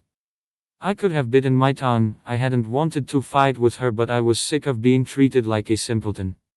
Renee stared at me in shock, then turned and closed the door, leaving me outside and relieved it was all over. I was proud of the way Bella had dealt with Patrick and her mom, although I couldn't understand why a mother would be so cold and cruel to her daughter. If she had been my daughter, I would have been there to back up her decision and give her some support. Well, from now on I will do so. As soon as Bella appeared, I went over and took the bags from her. It was easy to see that she was upset, so I suggested that she and I go to her apartment and then for lunch. She agreed and was very quiet as I drove to her apartment. I could see she was close to tears and cursed Renee. There was nothing I could do about Renee's actions, but I promised myself that I would try to be a better mother figure for Bella. It was strange going inside Bella's apartment after watching it from a distance for so long. The place was warm and homely. There were books stacked neatly and her computer on the desk surrounded by papers. She worked from home quite often. In pride of place by her bed was a framed photograph of Charlie in uniform. His death had hit Bella hard, and her mother badmouthing him, quite apart from being morally wrong, had reopened old wounds. "Do you mind if I stay with you for a while, Esm? I'd rather not be somewhere my mom or Patrick could find me too easily." I put an arm around her. "Bella, our home is your home for as long as you and Jasper decide to stay. I'm hoping you might join us permanently, although I know you have your own lives to lead. Bring whatever you need." She smiled and grabbed a flight bag, filling it with books and her laptop, then went through to the bedroom and came out with a wrapped gift which she handed to me. I never got around to buying any presents except this. As a thank you for looking after me. I hope you like it. I unwrapped the parcel and discovered a music box that played a tune when the lid was opened. A ballerina spun gracefully to the music and I watched it until the music stopped. "Go, Bella. It's beautiful. How did you know that I collect music boxes?" "I didn't. I just saw it and it reminded me of you and my first trip to Phoenix with Jasper and Alice." I hugged her. I was so touched by her thoughtfulness. "Are you ready?" She nodded, and while I took the bags down to the car, she locked the door. On our way back to the house, I asked her if she had brought the painting with her. "What painting?" "The one on your bedroom wall. That painting of Jasper." She turned to stare at me. "You know about that?" "Of course you do. Is it really Jasper?" "If you want it to be. I guess it's probably the artist's imagination, but aren't all paintings what we want them to be? Everyone sees something different when they look at a painting." Bella nodded. "That's how I feel. It's why I love paintings so much. I just wish I could paint." "Ask Jasper to show you how." "He can paint?" "Oh yes. He's good at it, although we don't have any of his work here. I think most of his pieces are in storage or at his friend's place." "Which reminds me, you haven't met his friends yet, have you?" "Now that will be a shock to the system." "They're a little." I stopped, struggling to find the right word. "Unusual." "Unusual? How?" "It's difficult to explain. You can tell me what your impression is once you've met them. Charlotte is a dear, but her husband Peter, well, he's what you might call a rough diamond. A very rough diamond. Alice hated him and it was mutual." "Oh. Right. Now I can't wait to meet them. I hope they like me." "I'm sure they will. What's not to like? Even Sasha seems to be better with you around, although I'm sure you would rather that they hadn't turned up." I'll admit I wasn't happy to see them at first either. Still, I guess you have to get used to Edward appearing from time to time now you're one of the family. I think meeting Alice will be the most difficult thing." I smiled reassuringly. "Alice will be delighted. She's happy and she'll be pleased you and Jasper are too. I hope you're right. I am. I know my daughter. She's not a vindictive person and she likes you. Their breakup wasn't acrimonious. She just knew things. It's quite a heavy burden seeing the future or possible futures. Yes, I can understand it. I'd like us to remain friends. Bella. Esm pulled up outside the gallery and I went inside to check everything was okay, then called and arranged for my staff to run the place while I recovered from my accident. Knowing everything was sorted out, I could begin to relax on the way back to the house, but I was really happy to see Jasper waiting on the porch for our return. To my relief, Edward and Sasha had already left by this time. They were going to visit friends in New Mexico but were due back the following day.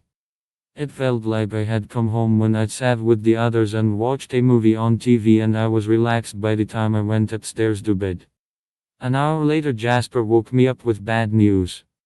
There was a fire at the gallery. We drove into town to find that the gallery was well alight with firefighters trying desperately to save something, but the fire had too good a hold, and by dawn, all that was left were smoking ruins. I broke down in tears thinking of all that I'd lost. I had been so proud of the gallery, and although it was insured, I couldn't replace the artwork that had burned with the building. Jasper did his best to console me, and I think without his calm presence at my side I might have broken down altogether. The police came over to speak to us, and it was at this point I discovered that they suspected arson. Miss Swan, do you know of anyone who has a grudge against you? Do you owe anyone any money? Anything at all? I shook my head, no. The artists are paid right away minus the gallery commission, and they are all friends too. And as far as I know, I don't have any enemies. Jasper cut in at this point. How was the fire started? The police officer glanced at him, then at a nod from me he answered, the firefighters suspect an accelerant was used. We won't know for sure until the arson investigators complete an inspection. Was the gallery insured? I nodded, yes, but it's the contents that can't be replaced. I understand that. Do you have any debts? Is there anyone you owe a large amount of money to? I frowned. Are you insinuating that I burned my own gallery down? He shrugged. I'm sorry, but we have to ask, and there will be an investigation. That sort of thing has to be looked into. No. I don't owe anyone a lot of money. I bought the gallery outright with money from my father's life insurance. He was a police officer. His attitude changed immediately. Your father was a cop. He was the chief of police in Forks, Washington until his death. He left me the money to open the gallery. Right. I'm sorry, Miss Swan. I know how painful and upsetting my questions can be, but I have to ask. I understand. Can I go now? Just one more question for the record. How did you get those bruises? He glanced at Jasper, who bridled, but I jumped in quickly. I was in an accident a few days ago. My boyfriend's car hit a truck. He turned to Jasper. Your truck? No. I sighed. My boyfriend at the time was Patrick King.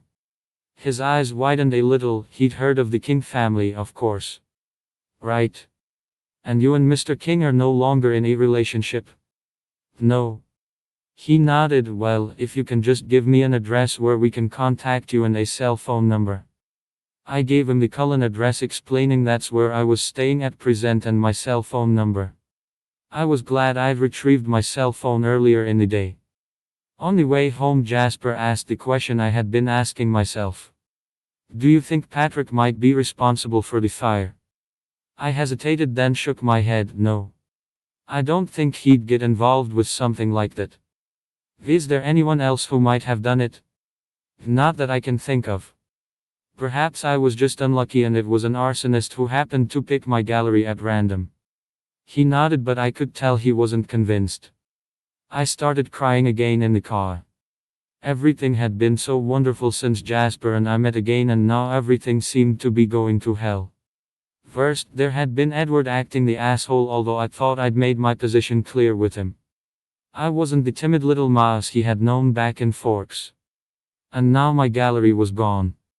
Maybe I was still suffering the lingering effects of the accident too. When we got back to the house, Jasper took me straight upstairs to the bedroom and told me to lay down, that I was in shock. I'll explain what's happened to the others. Just try to get some sleep.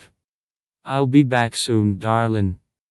The feel of his kiss lingered on my cheek after he was gone, and I found myself hugging the pillow, wishing it was him. When he was with me, I could be strong, but after everything that had happened over the past couple of months, I was mentally tired. Arguing with Patrick and my mom hadn't helped. I wished I could just get in a car and drive away. I didn't care where I went as long as Jasper was at my side, but I wanted to get out of Phoenix. The trouble was I couldn't leave. The police indicated they would be talking to me again soon, and I had the insurance assessors to deal with. When Jasper came back, I felt much better, and I didn't care whether he was helping me with his gift or not. I was grateful either way. Bella, I've been thinking.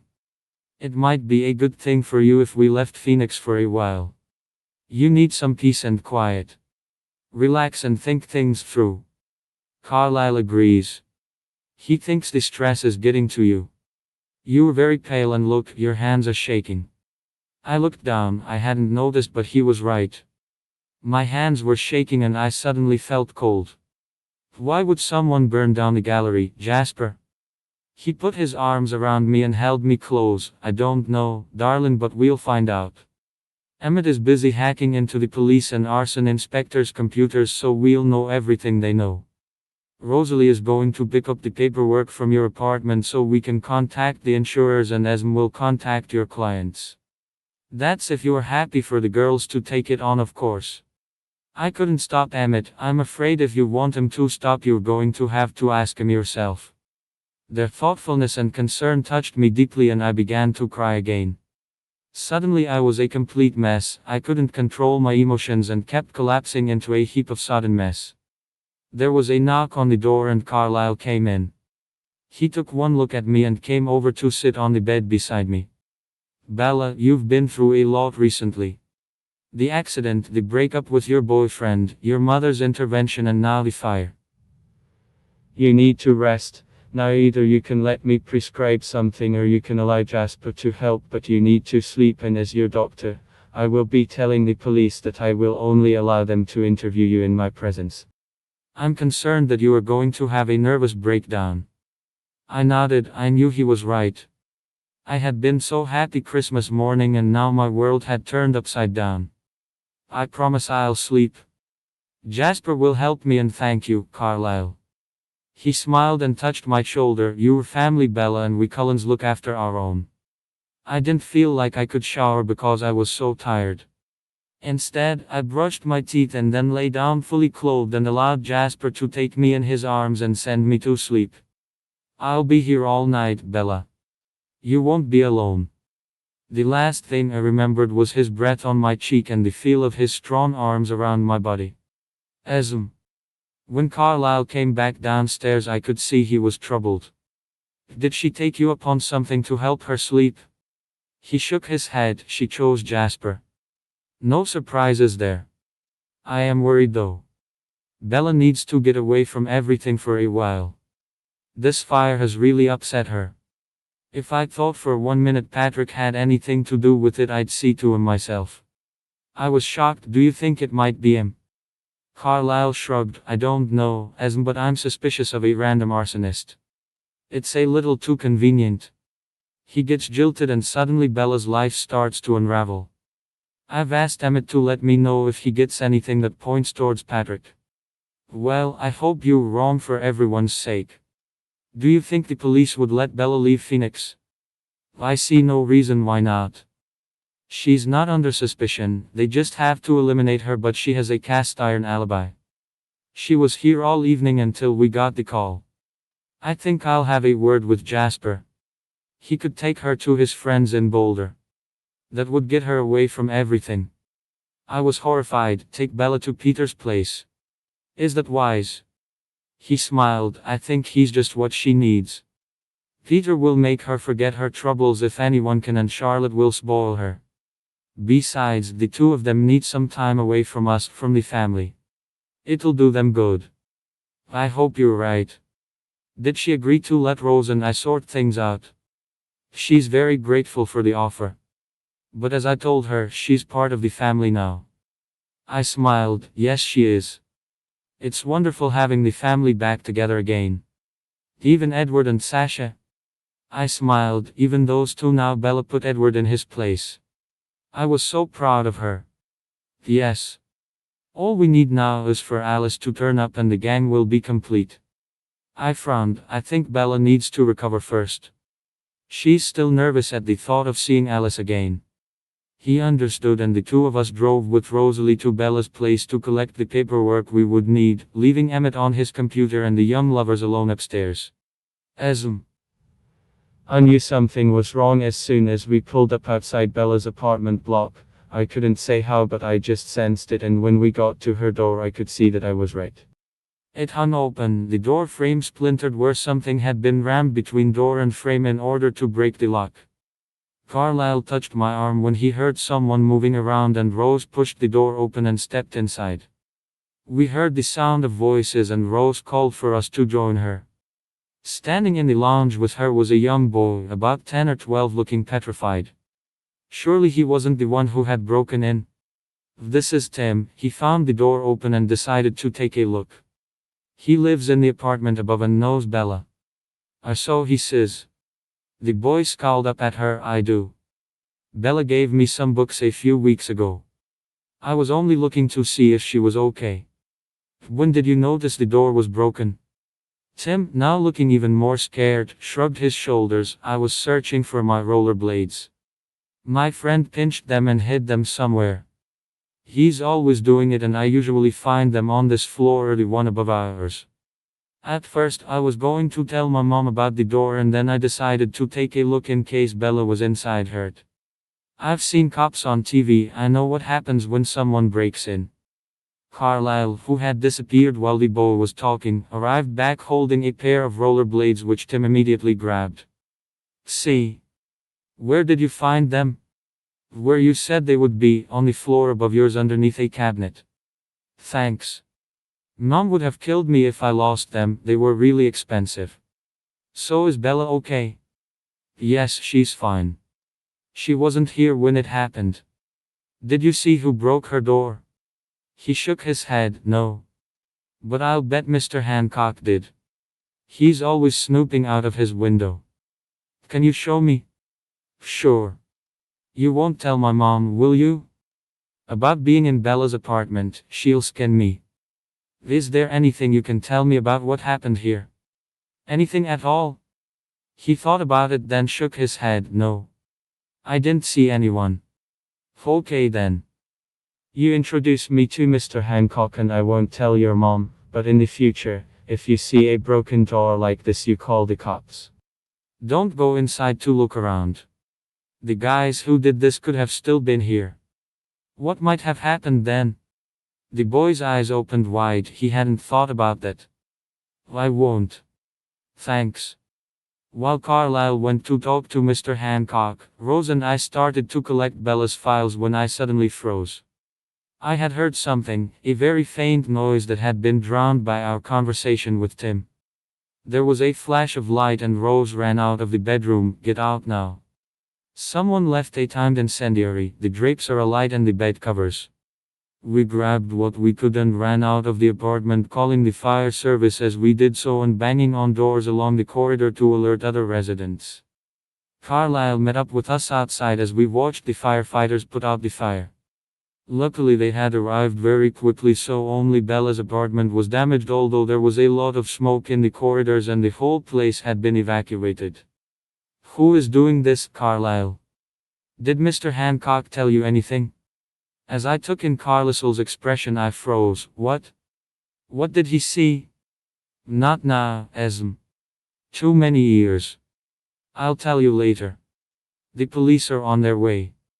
We spent the next 2 hours at the police station answering questions about why we were at Bella's apartment and what had happened. Tim's name was taken and a policewoman was detailed to talk to him. When the police handed us over to the detectives, I knew they were taking the arson attacks seriously. They had linked the two fires and wanted to talk to Bella again, so they followed us home, presumably so we couldn't speak to her before they did. They had nothing to hold us on once Tim had given them his story. We hadn't even been at the building when the break-in took place. Bella looked dreadful by the time her interrogation was over. Not because they believed she had anything to do with either fire, but because she knew then that she had someone who wanted to hurt her. The police took copies of the insurance documents and a list of her clients and customers, as well as a list of everyone she had interacted with over the past month. Just before they left, one received a radio message and turned back. "Miss Swan, do you know anyone who drives a bright red convertible?" Bella blinked, surprised by the question. "Yes. My ex-boyfriend Patrick King." "Why? And you say you and Mr. King broke up recently? Was it acrimonious?" "A little, but he wouldn't stoop to burning my home and business down. Nevertheless, we will be talking to him." Carlyle spoke to the detectives before they left, and when he came back into the house he looked grave. "I've told them that you need to get away from here for a while, and they have agreed as long as they have the address where you'll be staying, Bella. I think they fear there may be an attack on you personally, and although we can protect you, they don't know that. I suggest Jasper takes you somewhere quiet so you can get over the shock of what's happened recently." Bella, who was white-faced and crying, nodded. She looked like a person at the end of their tether, close to a nervous breakdown, and I agreed with Carlyle, although I sensed there was something he wasn't telling Bella, or us for that matter. "I'll contact Peter. We can go to the ranch. Bella will be safe enough there and it's peaceful." Emmett snorted at the idea that anywhere Peter was could be classed as peaceful, but he didn't say anything. "Good. I suggest you leave as soon as possible, Jasper. It's a long drive. Bella, let me give you something to calm you down. Just for a few days." Bella nodded and then rushed out of the room, and we heard her vomiting in the bathroom a minute later. It's been too much for Bella. Her mother, Patrick, the gallery, and now her home. "So who's behind it, Carlyle? You know, or you suspect? Was it that scumbag boyfriend of hers?" "I don't know anything for sure, Rose, but I doubt that Patrick was responsible, Emmett." Jasper shook his head. "No. He was too scared of us to try anything. Besides, it's not really his style, is it? Arson. He wouldn't know how to put together a device." "My thoughts exactly, Jasper. White-collar crime would be more his forte, setting the IRS onto Bella maybe. Anyhow, she's coming back. Rose, take her upstairs and help her to pack. Jasper, you call your friend. We'll take care of whatever is going on here once Bella is safely out of the way." Bella was shaking as Rose went upstairs with her to pack for the trip, and Jasper headed outside to call Peter, leaving Emmett, Carlyle, and me alone. Carlyle shook his head in warning as I opened my mouth to question him further. "Later, Asm. I'll tell you what I suspect later." I frowned, then it hit me. If Patrick King wasn't responsible, then who? Bella had no enemies that we were aware of, and Jasper had been watching Bella long enough to know if there was. Unless there was someone else. Another friend of Victoria's maybe that we knew nothing about. Jasper. Bella was close to falling apart and I couldn't help her yet. Once we were on the road, I could help her relax, maybe even sleep, but for now, she was so upset and confused I didn't seem to be able to get through. Or was my inability to influence her emotions something to do with the gift that had prevented Edward from reading her thoughts? Maybe it was a defense mechanism. I called the ranch and spoke to Charlotte, which was a relief. She wouldn't ask too many questions. "Major. We thought you'd forgotten us. Have you finished your quest?" "Sorry, Charlotte. Yes and no. Look, I need a favor." "Sure, what do you need?" "I need somewhere safe and peaceful for Bella. I don't have time to explain right now, but can we come to the ranch?" If there was any hesitation, it was momentary. "Of course, you don't need to ask. I'll make sure we have some things in for her. When can we expect you?" "We're leaving soon, but I think the drive will be too much in one go for Bella, so the day after tomorrow." "Look forward to seeing you both, and Major, don't worry about Peter. I'll make sure he's on his best behavior." It had been so much easier talking to her, and I knew Charlotte would lay down the law to Peter. He may be a loose cannon, but she ruled the house and he would behave himself, for a while at least, and we would be safe there from any kind of hassle. I went up to find Bella sitting on the bed, tears rolling down her cheeks. Have you finished packing? She nodded. Well, Rose did it. I don't seem to be able to think. Why would someone do this to me, Jasper? Who could hate me so much? I shrugged. I don't know, but we'll find out. And if it was Patrick? She shook her head. No. Patrick would never get involved in something so vile and criminal. He's not violent, Jasper. Well, whoever it is, they'll be wishing they'd never heard your name before this is over. Come on, we'll get away before Edward and Sasha get back. She stood up and looked around at the 2 bags that waited for her. That's all I own in the world now. Everything else is gone, destroyed. Even the photograph of my dad and the painting I bought that reminded me of you. My books, my clothes, everything. I wrapped her in my arms. Hey, the important thing is that you're okay. We can replace material things. I'm sure we can get you another photograph of Charlie too. Now, come and say goodbye to the others. Are you sure your friends want me to stay? Knowing them, they can't wait to meet you in person. They were helping me to keep you safe for long enough. Just ignore anything Peter says. His mouth tends to move before his brain engages. That elicited a weak smile from her, and I carried her bags downstairs where the others were waiting to see us off. Bella looked at me. Where's your bag? I smiled. The ranch is a home for me. I have stuff there. Peter and Charlotte are my other family. She nodded but still looked puzzled. I didn't blame her. She only knew me as one of the Cullens when in fact I had been a Woodlock first, and Peter had been like a brother to me for a very long time. One day I might tell her the story of how we met, but now was certainly not the time. Everyone embraced Bella and promised to keep in touch and let her know if they discovered anything. Look after her, Jasper. I will, Carlisle. We're going to miss you, but I think getting away from Phoenix is the right thing. Esme held Bella tight for a moment, then let her go. Rose made some sandwiches for the trip and packed some sodas, although I'm sure Jasper will stop for you to eat. See you soon, Bella. Emmett loaded Bella's stuff in the trunk while Rose chatted to Bella as she climbed in the car. The cops still suspect Patrick, but they're barking up the wrong tree, Jazz. Are you sure? It was his car that guy saw. Maybe, but he wasn't driving it. I checked out the security system at his place. It was easy to break into. He was home all day. So someone wanted the cops to think it was him. Why? Emmett shrugged. No idea yet, but we'll find the bastard responsible. You take care of Bella, man. I intend to. I'll be in touch. Emmett nodded and walked back to the house.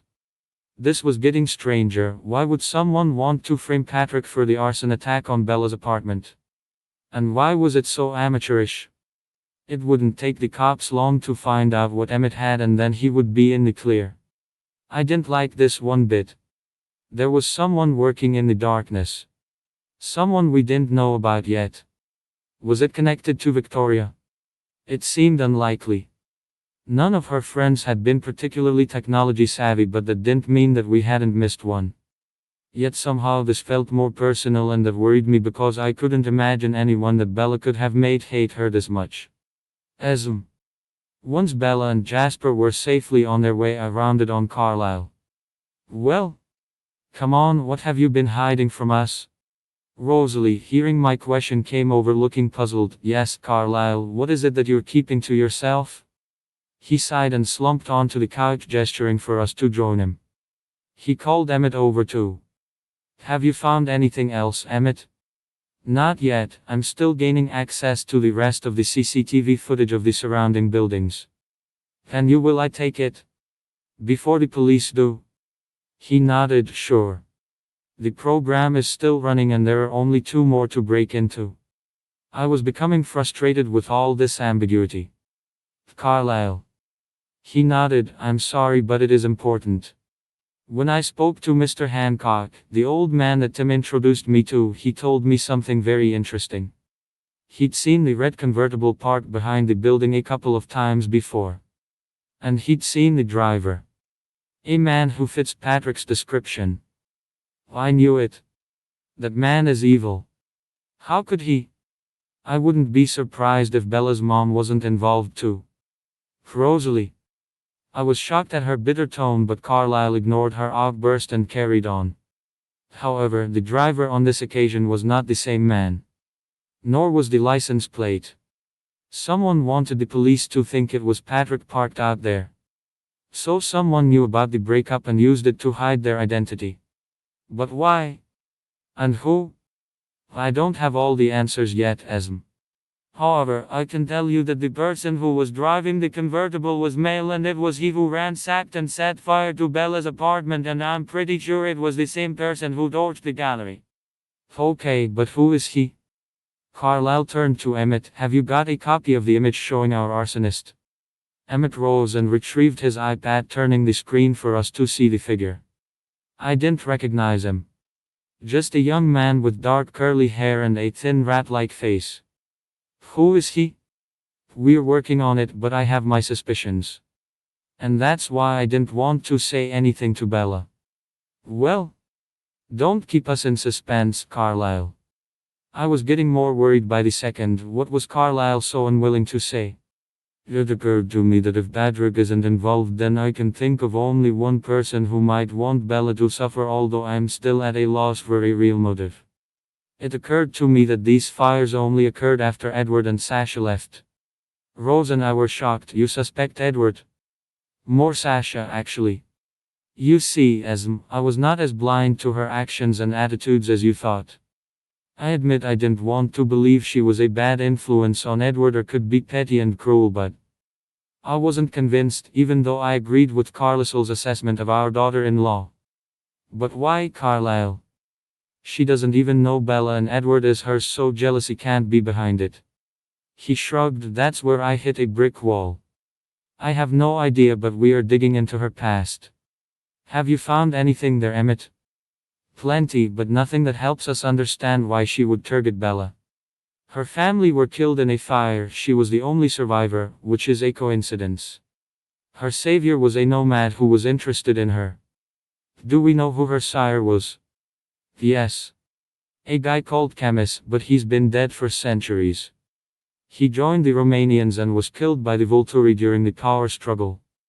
And Bella has no connection with the Volturi, so that can't be a motive. Rose picked up the iPad and stared at the man pensively. Emmett, where have you looked for this guy's identity? Police databases, but he doesn't have a record, or not one I could find. So he's not a felon. Carlyle, how would Sasha find this guy? I mean, you can't just go up to some stranger and offer money to burn down 2 properties. Maybe she used Edward to find someone who would be approachable through his thoughts. Rose shook her head. This doesn't feel like Edward's sort of thing. I doubt he hates Bella sufficiently to ruin her life, even for Sasha. Besides, he knows if he did and Jasper found out, he'd be a dead man. Rose had a point, and I felt we were back at the start with no real suspect and only the rat-faced guy as a clue. Then something occurred to me. If you have a photograph of the guy you think set the fires, what else are you and Emmett expecting to find on the other cameras? It's just a long shot, but I wondered if the person who hired our man might be somewhere near at hand. Rose stood staring at the photograph, but her mind was far away. Is this why you didn't tell Jasper? I didn't tell Jasper, because as Rose has pointed out, it will be wrong, and I knew if I told him there was a good chance he would either leave Bella with Dieter and Charlotte and go looking for Edward himself, or send them to hunt Edward down, and I doubt any of them would ask questions before pulling the trigger. Carlyle was right, of course. As far as Jasper was concerned, Bella was his mate, and he would do whatever was necessary to keep her safe. You were wrong, Carlyle. Neither Edward nor Sasha has any reason to hurt Bella. I think the fact that you don't like Sasha much has colored your thoughts. If Edward suspected his wife was out to hurt Bella, he would soon put a stop to it. He doesn't hate Bella. If anything, he feels guilty at the way he treated her. No, someone else is behind this. Thank you, Rose. I felt I had to put the theory out there of fear being accused of blindness to both Edward's and Sasha's shortcomings. I'm glad you feel that way, although it doesn't help us to discover who was responsible. Bella. I knew we were headed to Boulder to stay with Jasper's friends, but I was very nervous at the thought of meeting them. What if they didn't like me? Then I remembered that was the least of my worries right now. There was someone out there who hated me enough to destroy everything I possessed. Did they assume I was in the apartment, or didn't they care? I kept seeing Patrick's face when I told him it was over. He was so hurt and angry, but surely he wouldn't stoop so low. It wasn't as if the fires were going to make me run back into his arms. Then I saw Renee's face. She had stood there backing Patrick against me. The thought that my own mother could be so cruel hurt. She had said some terrible things and I would never forgive her. If only Charlie was still alive. I missed him terribly right now because he would have stood up for me even if he disagreed with my decisions. He'd always been there as a quiet presence in my life, and especially since I got to know him better after moving to Forks. I just wish I'd been more appreciative. I wish he had been a more constant presence in my life, but Renee had seen to it that he couldn't by moving around all the time and telling me small things that didn't register at the time but I realized later had been meant to push us apart. These thoughts made me cry again, and I cursed, hoping that Carlisle's meds would kick in so I could stop the constant weeping. I was sure Jasper must be getting fed up with it. As if he could read my mind, he took my hand and squeezed it gently. Bella, you've been through a lot recently. More than anyone should be forced to face. Let's try to think of happier things. I twirled my engagement ring and managed a smile. Okay, I guess I should get a wedding ring on here before you decide you don't want to marry a wreck like me. Hey, I love you, wreck or not, and once we get to Boulder I know you'll feel better. Do you think they'll find out who is doing this? The cops? Probably not, or if they do it will be too late. My money is on Emmett and Carlisle. They're pretty good at finding things out when they want to. I was overcome with sudden terror. You won't leave me to go looking for whoever it is, will you? He smiled at me. I promised I wouldn't leave you and I won't. They don't need my help. I nodded, feeling relieved, and as the miles rolled by I felt myself beginning to relax. The fear was still there, but it was partially hidden by a chemical fog. I hated taking pills, but I knew I wouldn't have made it to Boulder without help, and Jasper needed his wits about him to drive us there safely. I began to feel safer too. Whoever was out to hurt me too couldn't be any worse than Victoria and her friends, and Jasper and his friends had kept me safe from them for almost 4 years, so why should I be worried now? We stopped after a couple of hours so I could use the restroom to tidy up and get some coffee. I groaned seeing my reflection in the mirror. My eyes were red and puffy and I looked as white as a sheet.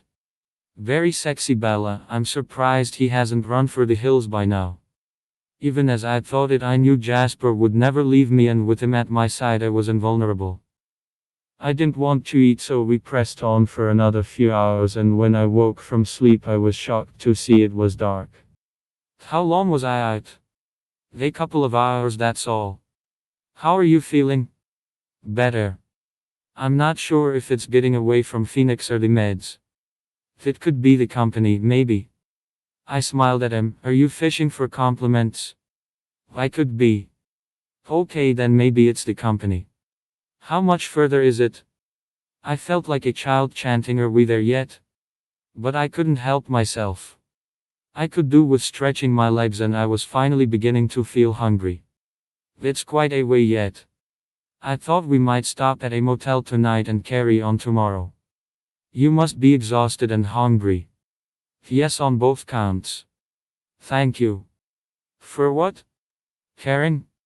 That goes with the territory, soon to be Mrs. Whitlock. I smiled. Bella Whitlock. That sounds nice. I'm glad you like it. Here we are. I'll pull in and rent a room. You go into the diner and order. I'll join you in a few minutes. Do you think it's safe? He nodded and winked. I wouldn't suggest it if I didn't think so, but I'll be watching you. I almost ran into the diner and sat by the window from where I could see the office door. It was strange how vulnerable I suddenly felt, and that didn't ease until I saw Jasper coming to join me. I ordered for both of us. I thought it would look less odd. He grinned. If I can manage a Christmas dinner, I'm sure I can cope with whatever you've selected. I felt more comfortable as we sat together eating. We looked like any normal couple on a road trip or on the way back from a day out, and I liked it. The diner was also somewhere Patrick would never have considered. It had to be a restaurant, a prissy one with a menu I could only half understand. Why he should think that a French name for a dish I would have understood in English should make it 3 times the price or more was a mystery to me.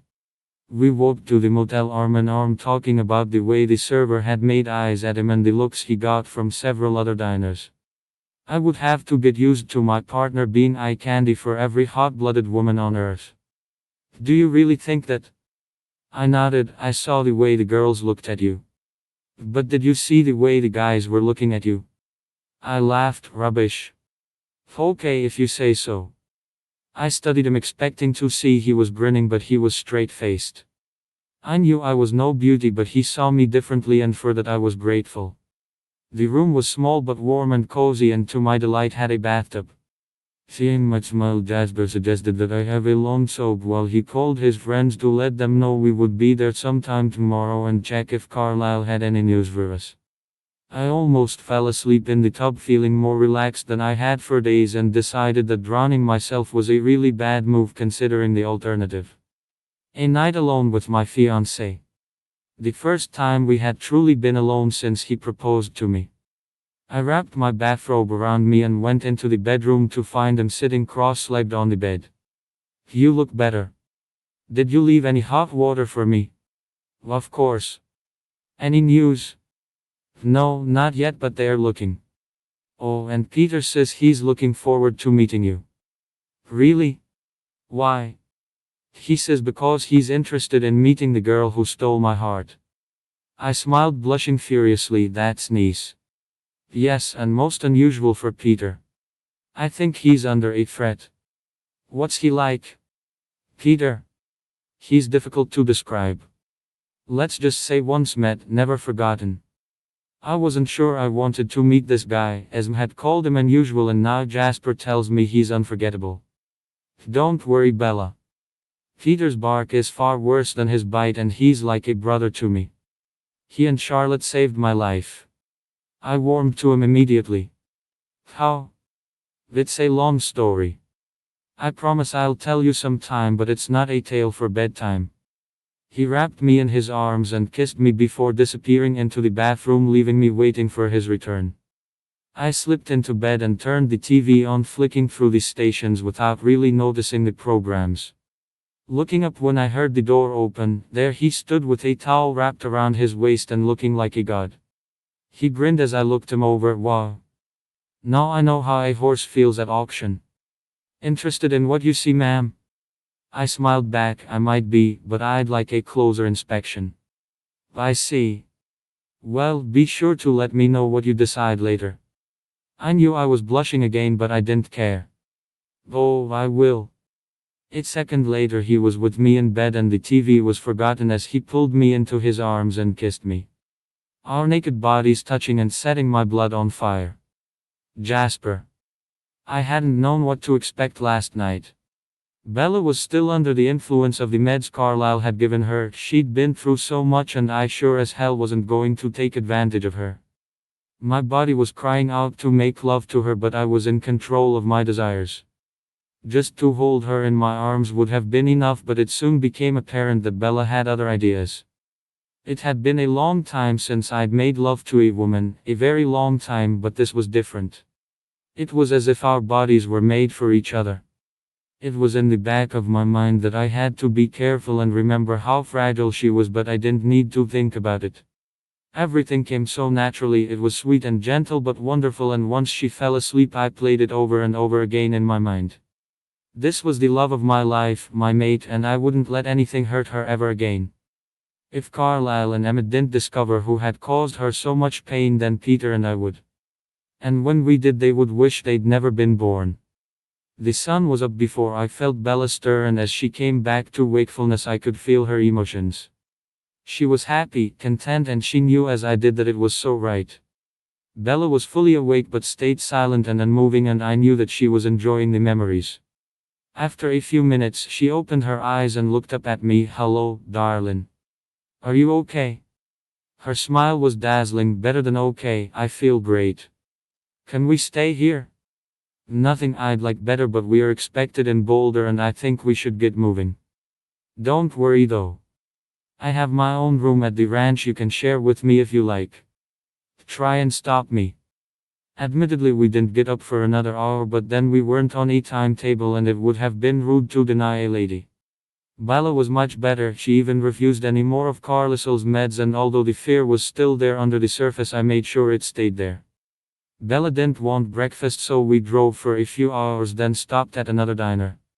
This time she wouldn't go inside until I'd filled the tank, then took my hand as we walked across the parking lot.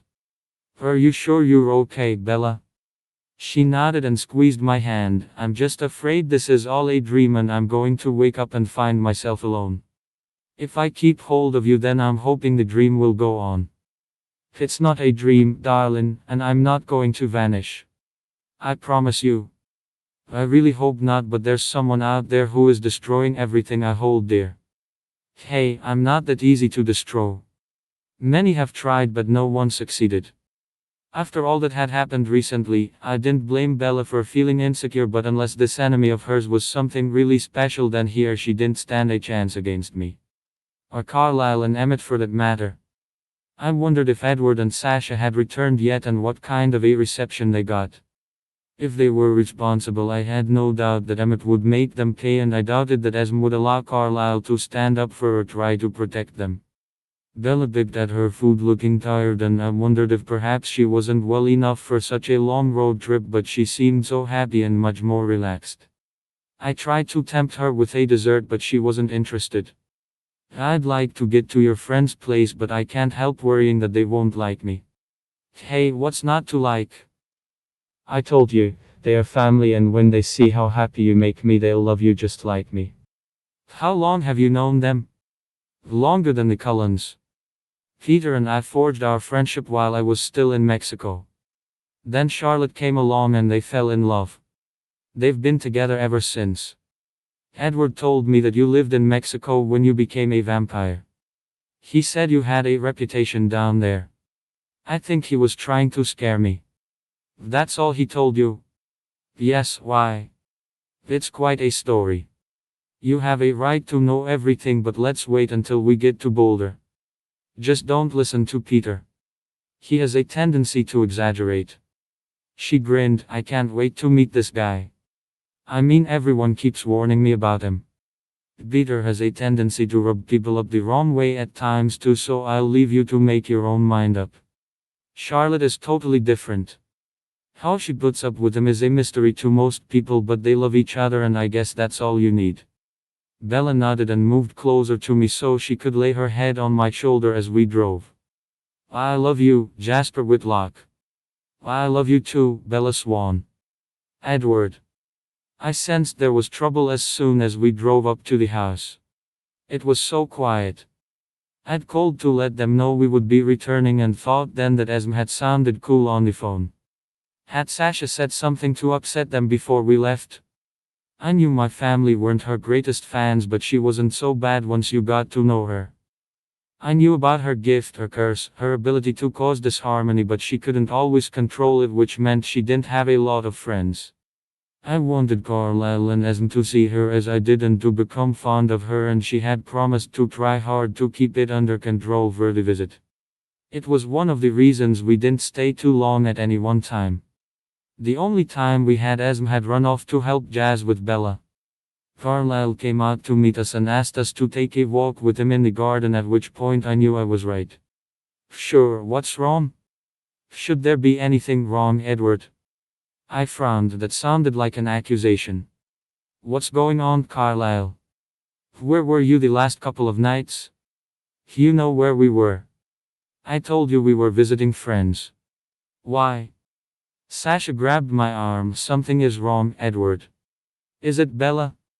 Carlisle turned to her. Why would you assume there was something wrong with Bella? Sasha shrugged. Because she's the only human among us. Human equals fragile, and Edward told me she is accident prone. Now I understood the question. Is Bella accusing us of hurting her? No. Bella's okay, but her gallery and her apartment have been the targets of an arsonist. Oh my god. Sasha sounded genuinely shocked and concerned, and why not? She wasn't a cruel or vindictive person by nature. I was livid at the accusation, and you think we're responsible? I thought you knew me better than that, Carlyle. What earthly reason would we have for doing such a thing? I suddenly became uneasy. Does Jasper suspect us too? Like us, he doesn't know who is responsible, but he's taken Bella away for a while. Sasha spoke up again. Surely if anyone is doing this, it's more of the people he and Esme were protecting Bella from in the first place. We don't think so. Jasper is sure he's taken care of all those who were working for Victoria. Besides, they wanted her dead and they would hardly be interested in burning down a few buildings. Sasha tensed. But I take it you've been digging into my past, Carlyle. I bridled. How dare they hold my wife's past against her? But before I could jump to her defense, she continued, still calm and controlled. If so, you would have realized that I was the victim of an arson attack, not the perpetrator. Besides, I have no quarrel with Bella. I hardly know her, and to be honest, I quite liked her the little I did find out. I'm sorry, Carlyle, but you're barking up the wrong tree. Of course, Carlyle had wanted to speak to us out here. I couldn't hear the thoughts of the others and therefore wasn't forewarned. Carlyle was the only one who could shield his thoughts consistently from me if he tried. Do the others believe we are responsible? Carlyle sighed. It was actually me who suggested you might be. Mainly because I couldn't imagine anyone else who knew Bella who might want to harm her. I wondered if you were jealous of Jasper or just didn't care for Bella to be happy. I'm sorry, Edward. I was wrong.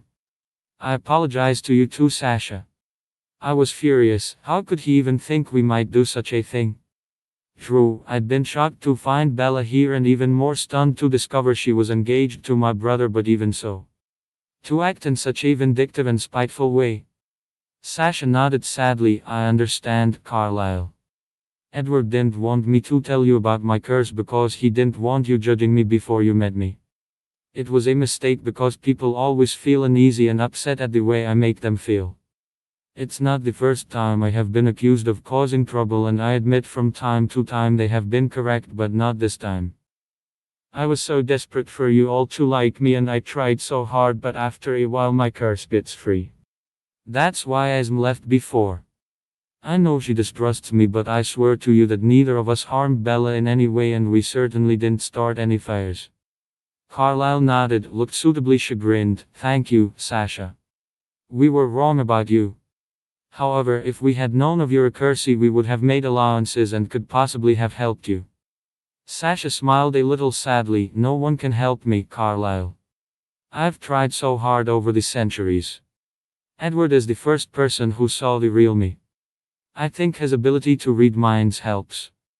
It allows him to see that I don't mean the things that happen, the things I say sometimes. I'll admit I never understood your affinity for humans. I still don't, but I could have tried harder to see your point of view and not laugh it off as I did with Esme. That's why I call my gift a curse. I suffer too because of it. I felt better when Bella was around. More in control. So I certainly wouldn't do anything to hurt her. Still angry, I wanted to leave, but Sasha refused. It's over, Edward. Don't let it come between you and your family. They are the one good thing you have, and I hope to have too at some point. Besides, I'd like to find out who is responsible for what's happened. If we can help, we will, Carlyle. I reluctantly allowed myself to be persuaded to go into the house where the others sat waiting. Carlyle and Sasha explained the situation and everyone apologized, but it still rankled with me. My wife, however, wanted to know what we could do and was delighted when Esme suggested that she meet Patrick. He was their only other suspect behind the fires, and she would be the best person to speak with him. Why, Sasha? Because we don't know if Renee is still around, Edward. She has been here and seen us, but she doesn't know Sasha, and we don't want Patrick to know we're looking into him. It's fine, Edward. I'd like to help, and I want to see the fool who let Bella get away from him. Can I upset his life a little? Just to get even for Bella. Rosalie smiled. What a great idea. Just don't ruin him until we find out if he is behind the fires. It seemed my wife was prepared to put the accusations behind her, but it would take more than a few apologies for me to forget they could think I might act in such a vile way. I still think you were all out of order. Emmett nodded slowly. Edward, I'm sure you do, but if I remember, you were the one who left Bella in the middle of the woods with a broken heart and forced us to walk out on her without a word. Do you get my drift? That pulled me up short. It did sound cold and cruel put like that, even if, in my own defense, I had been trying to protect her. Yeah, I thought you might. Bill is one of us now, so it's up to you to put things right between you two, and helping to find this arsonist would be a good start, so come and help me go through the other CCTV images. Sasha gave me a gentle push. Emmett's right. Go on. Let's see if we can't find the bastard responsible.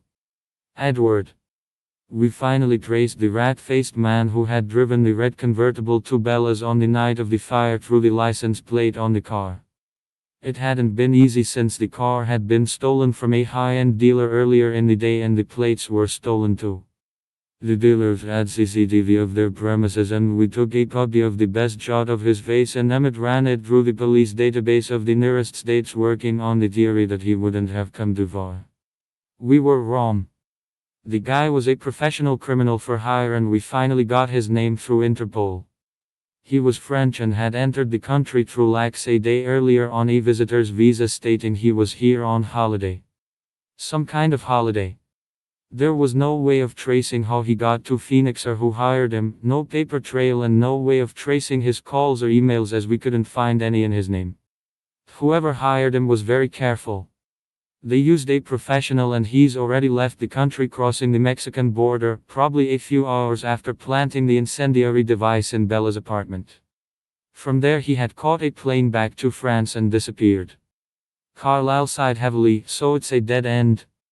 Not quite, Carlyle. It proves the person who arranged this isn't a vampire. They wouldn't need to use this guy. So, are we back to Patrick? Emmett and I exchanged a look and shrugged. The only person not downhearted was Sasha, because she would get her chance to help. I'll be going then, Edward. Can I have the car keys? You're going to see him at the office? Oh yes. After all, a rich widow needs a good stockbroker to help her invest her millions. I hated the idea of Sasha playing the femme fatale with Bella's ex, but it seemed he was our only suspect now. If Bella couldn't think of anyone who might hate her enough to want to hurt her like this, and she didn't have any business rivals, who else was there? It still didn't feel right though. From what Emmett told me, he and Jasper had put the fear of God into the ex-boyfriend. I doubted he would risk another visit from them. While Sasha was out, Emmett and I tried to piece together where Patrick was in the days before the fire. Could we put him and Ratface together, if only for 10 minutes? It wasn't difficult to check when he was home. Emmett had hacked into his home security earlier, and we saw Bella's mom arrive on Christmas Eve. That must be when Patrick told her of the breakup. She stayed overnight and then in the morning came here to give Bella some grief. Patrick went out while she was here, taking his red convertible with him. Where did you go, asshole? Did you sneak off for a meeting with Ratface to arrange for the gallery to be fired? Unfortunately, the traffic cameras in town were refreshed every day, so it was impossible to track him, but he was only gone for half an hour and then we got a break. Emmett tried the security at the family compound and was able to see Patrick arriving there within half an hour of leaving his house. There you were. He turned to me. He didn't have time to stop and meet anyone, so if the two of them planned the fires, they did it by phone or email. I'm still trying to get into Patrick's computer to check.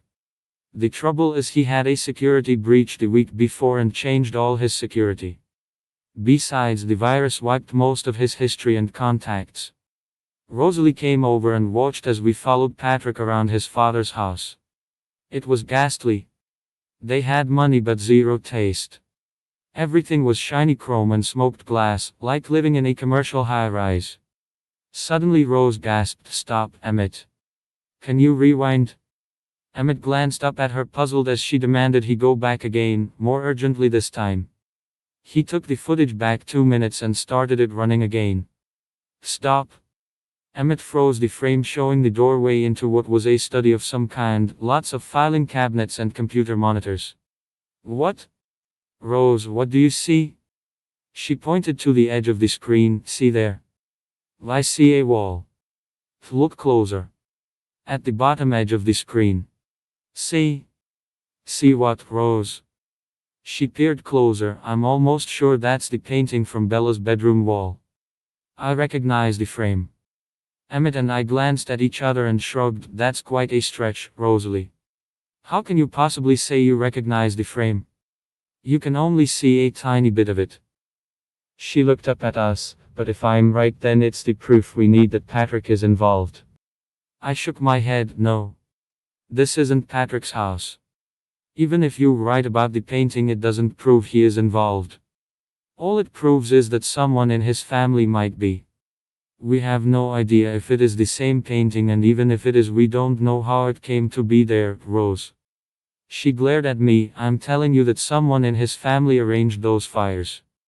Well, first we need to know if it is the same painting. Let me call Sasha, maybe she can find a way to get a look inside the King house. Sasha, who had arranged to meet Patrick at his office in an hour, was more than happy to try and get herself invited to the house, and knowing my wife, she would find a way. Sasha was enjoying herself, and I know she hoped this would prove to the family that she was one of us. That she deserved their affection. Jasper. Bella fell asleep soon after we set off once more and only woke as we approached Boulder. Is it much further? No, only about half an hour. Do you want to stop first? She considered this, then shook her head. I'd only be putting off the evil hour. I guess I'm nervous meeting your friends. Don't be, I promise you that they are going to love you. She looked at me a little uncertainly but managed a wan smile. Anyway, they already know you. Remember, they helped me to watch over you. They must have been bored stiff. I guess I should thank them. They're friends and they were glad to help. You have some good friends, Jasper. They're more like family. The only family I had when I left Mexico. As we turned into the ranch driveway, I felt Bella tense up and smiled reassuringly, but it didn't help much. After all she'd been through recently, I guess she deserved to feel nervous about strangers. I wanted to call Carlisle and see if they had discovered anything about the person who had set the fires, but I knew that I should wait until I was alone. Bella needed time to recover from all the terrible shocks she had received. She did not need reminding of them at present. Charlotte was waiting on the porch as we drove up and came running down to greet Bella with a warm hug. Welcome, Bella. It's wonderful to talk to you at last. I never thought I'd be seeing you on the Major's arm, but I'm glad. Come inside. I've cooked you something to eat. I hope you like casseroles. I wasn't sure what time you would be arriving. I brought up the rear with the bags as Charlotte and Bella disappeared into the house arm in arm. Trust Charlotte to make the effort to ensure Bella felt comfortable and welcome. I just wondered how Peter would react. Once inside, I took the bags upstairs, leaving the girls talking in the kitchen. At least Charlotte was doing most of the talking, but Bella sounded relaxed enough when she did answer. Peter sat on the bed in my room grinning maniacally. Major. Peter. Thanks for taking us in. No sweat. Now I understand why we were watching her back for so long. Why didn't you tell us? You sly dog. I didn't know if she felt the same way. Just be nice, Peter. I explained what had happened and he scowled. So who do you think is involved? Edward the half-wit? The boyfriend? Her mom? Sounds like the girl is really good at making enemies. I'm beginning to like her already. Just be kind to her, Peter. For me. I must have hit a nerve because he jumped up looking hurt, not you as well. All I've had from Charlotte since your call is, be nice, watch your language, don't upset her. Fuck me. Anyone would think I've got 3 6s tattooed on my fucking chest. I know how to behave, it's just most of the time I choose not to. If she's nice to me, I'll return the favor. Okay. I nodded, knowing this was quite an undertaking for Peter to make. Good. So how about you take me downstairs and introduce me? I smiled. Come on then. Bella was sitting on the couch sipping hot coffee when we came down and she looked at Peter nervously. He smiled and sat opposite in a chair while I joined Bella. Hi, Bella. I'm the creep who's been following you for the best part of 4 years. How do you do? He rose and held out a hand to shake Bella's. She took it hesitantly and they shook. I know, and I'm glad to meet you, Peter. Thank you for keeping me safe. He waved her thanks away. No problem. It's not as if I had anything else to do. Always happy to help out an old friend. Charlotte joined us and frowned at Peter, who mouthed what? But I knew what she meant. It was like sitting atop an active volcano that might explode any second. Do you ride? The question took Bella by surprise. Not really. Horses always scared me. He nodded. Yeah, they can do that to you. Maybe when you were feeling better you might want to try it on one of our horses. The mare is quiet enough for a novice. Now the stallion, he's a real firebrand, but when you've ridden him, well, that's as good as it gets. The innuendo went over Bella's head, but when I scowled at Peter he gave me his corbeau look. I knew Bella was going to meet the real Peter rather sooner than I planned. So, you and the Major, eh? We never saw that one coming. Well, I know. It just kinda happened. Why do you call him Major? Were the two of you in the same regiment during the Civil War? Peter burst out laughing. No, I was on the winning side while the Major here chose the losers. No, we met after I turned up in a small border town. There I was minding my own business when bam, I got captured and turned. That's how we met. Bella's eyes opened wide. Jasper turned you? Peter smiled gleefully. Yep. You could say he's my father, but he prefers to think of us as brothers. I take it you don't know the story. I jumped in. No, she doesn't, and I think it's a little soon to be telling her, Peter. If you don't mind, I'll show Bella to our room. I'm sure she'd like to freshen up after the journey. Peter nodded. Sure. Whatever you say, Daddy. I could have punched him through the wall, but that's just what he wanted and I wouldn't give him the satisfaction.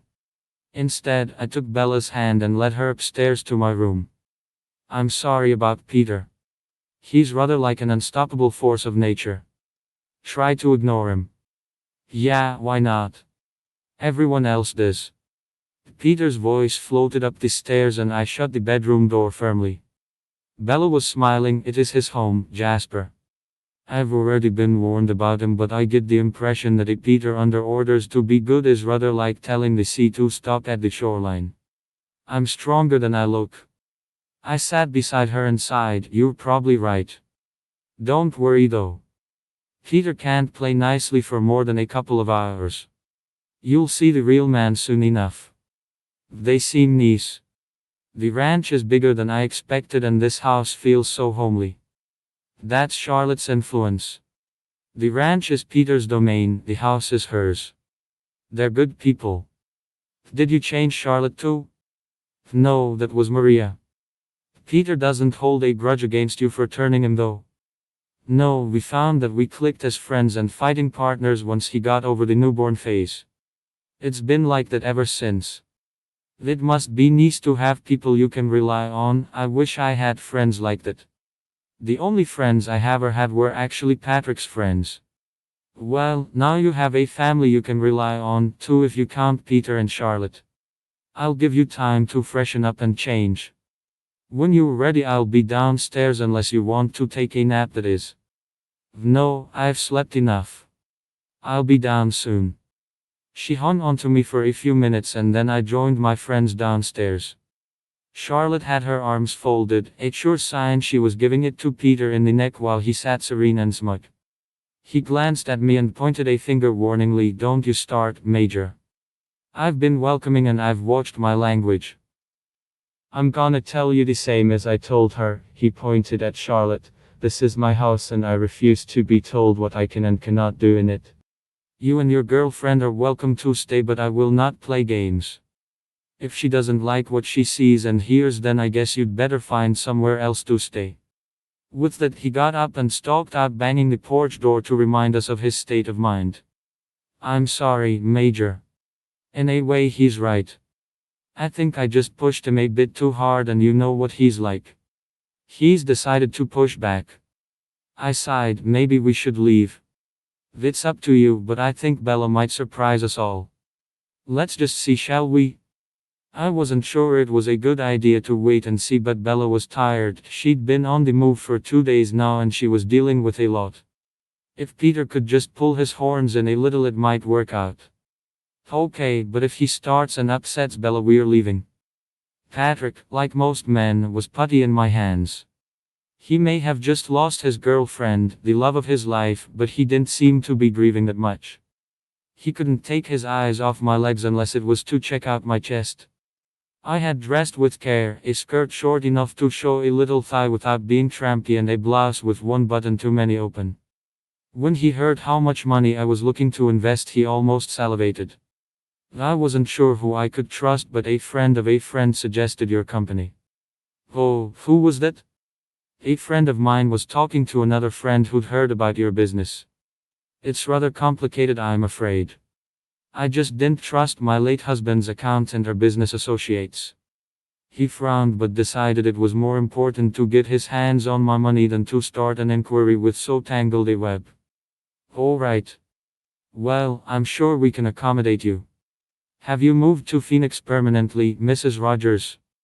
Actually, I'm looking for somewhere at the moment. I don't have any friends here to show me the right areas, which makes it very difficult. My husband took care of things and I'm finding it very difficult without him. I saw the gleam in his eye, a lone wealthy widow looking to be taken care of. That was right up his alley. I might be able to help you there. My stepmother knows all the right places to go. Maybe I could arrange for you to meet her. I smiled dazzlingly. That would be so kind of you. I do miss female company from time to time. I gave him a flash of thigh as I spoke and he almost choked on his coffee. Let me organize a portfolio for you and we can meet again in a week. A week? Does it take so long? Well, normally we try to ensure we get the best for our clients and that takes time, but I could arrange for you to meet my parents sooner. My father is the brains behind the company. I leaned forward, allowing my blouse to gape open a little. I would be so grateful if you could. Here, I handed him a card with my cell phone number on it. I had these printed because I'm forever forgetting the number. I look forward to hearing from you, Mr. King. Patrick, call me Patrick. Then you must call me Sasha. By the time I left, he was practically drooling. Men were such suckers. When I got back to the house, I explained that I was waiting for an invitation to the King compound. It was great that I got praise from the family. I was beginning to feel more like one of them and I was determined to keep my curse under control as much as I could. I wanted to fit in, I just wished Bella was here. When she was present, I always felt more in control. Still, if I could find this painting and therefore prove that the King family were the ones out to hurt Bella, then maybe she could come back. I was surprised at how grateful Sasha was for the congratulations she received, and it made me realize just how difficult her life must be. Having a destructive gift was indeed a curse, and I vowed to make more of an effort to be kind to Edward's wife. It was amusing that he had managed to find a wife that his gift helped him with. He was able to understand her true nature because he could hear that her thoughts were not spiteful or evil. Edward could be understanding, but it had been hidden by the arrogance of youth. Sasha was good for him, she made him appear more human and likable. He wasn't happy when he discovered how attracted Patrick was to his wife, but it was a weapon we women had used through the centuries to manipulate men. It worked so well, why would we stop now? Edward, stop worrying. Sasha is in love with you. She doesn't care about Patrick. He sighed. I know that, but it doesn't stop me from feeling angry and jealous. She'll be back soon with the proof we need to pin the arson attacks on Patrick or one of his family. Edward turned to Carlyle. Just as a matter of interest, what do you plan on doing if we do prove it? Emmett cut in. Burn their business down for starters. No, Emmett, we're not going to stoop to their level. Besides, they will just claim the insurance and start again. They don't keep any stock there like Bella's gallery. And before you suggested we are not firebombing their house either. Emmett subsided, grumbling that Carlyle was no fun. I was curious too, so what are we going to do, Carlyle? We need to hit them where it hurts and we will. But let's wait until we know who is responsible first. When Sasha got back from her morning with Magda King, she was grinning like the cat that got the cream and placed her cell phone carefully on the table. Is that the painting you were looking for? I recognized it immediately. Yes, but how did you get a photo? Where was it? Oh, I have my ways. It was in Bruce King's study. I accidentally opened the door while I was looking for the bathroom. Magda was furious when she found out the door wasn't locked. I think he's in for a rough night. I acted as if I had no idea about anything. I can play the dumb broad when I need to. I was sure she could, and this time it was working in our favor. Do you know if Patrick is aware that they have it? She shook her head. I don't think so. I overheard Magda giving Bruce a real tongue lashing. She was worried that Patrick might see it if Bruce wasn't more careful. So, I guess the boyfriend is in the clear. Rose looked horrified, but why would his parents want to ruin Bella's life? It doesn't make any sense. Sasha shrugged. Actually it does. From what I understand, they had their son's wedding and Bella's life all planned out for them. So when she dumped him, it didn't look good for the King family. They probably already had the invitations printed. They are the kind of people to whom social standing is everything. People are going to whisper behind their backs. What went wrong? Why did Bella dump the most eligible bachelor in Phoenix? Is there something wrong with him? I can practically hear them. So all this is because they're afraid of losing face. I'm afraid so, Rose. To the rich, their reputation is everything. They don't like questions being raised about their family. Patrick is their golden boy. They don't want people to wonder if there is something wrong with him. His brother isn't going to produce any children, so Patrick was their hope for someone they could pass the business down to. Well, there is something wrong with him. He's a dickhead. I scowled. Language, Rose. We might know that, but other people do not. Well, what are we going to do? We all looked to Carlyle to answer Rose's question, and he smiled slowly. What, apart from reputation, means the most to the King family? Money. That's right, Emmett. Money and their business. So, we should target all three. Sasha looked bewildered. Excuse me for being a little slow, but what I want to know is why they would steal the painting from Bella's apartment. I mean, it's not valuable, is it? I thought it was Jasper. Emmett grinned. You know, I was asking myself the same question, so I went on the internet. It's amazing what you can find out there if you dig deep enough. I suspect that Patrick went home and told his parents about the painting, and one of them, probably Bruce, decided to do a little digging of his own. I discovered he collects paintings featuring the Civil War. He may well have thought the painting was by Conrad Wise Chapman. He was one of very few artists who painted from the Confederate viewpoint. The painting Bella bought could be one of his that was lost when Chapman died and his estate was sold off. If so, it could be worth a lot of money.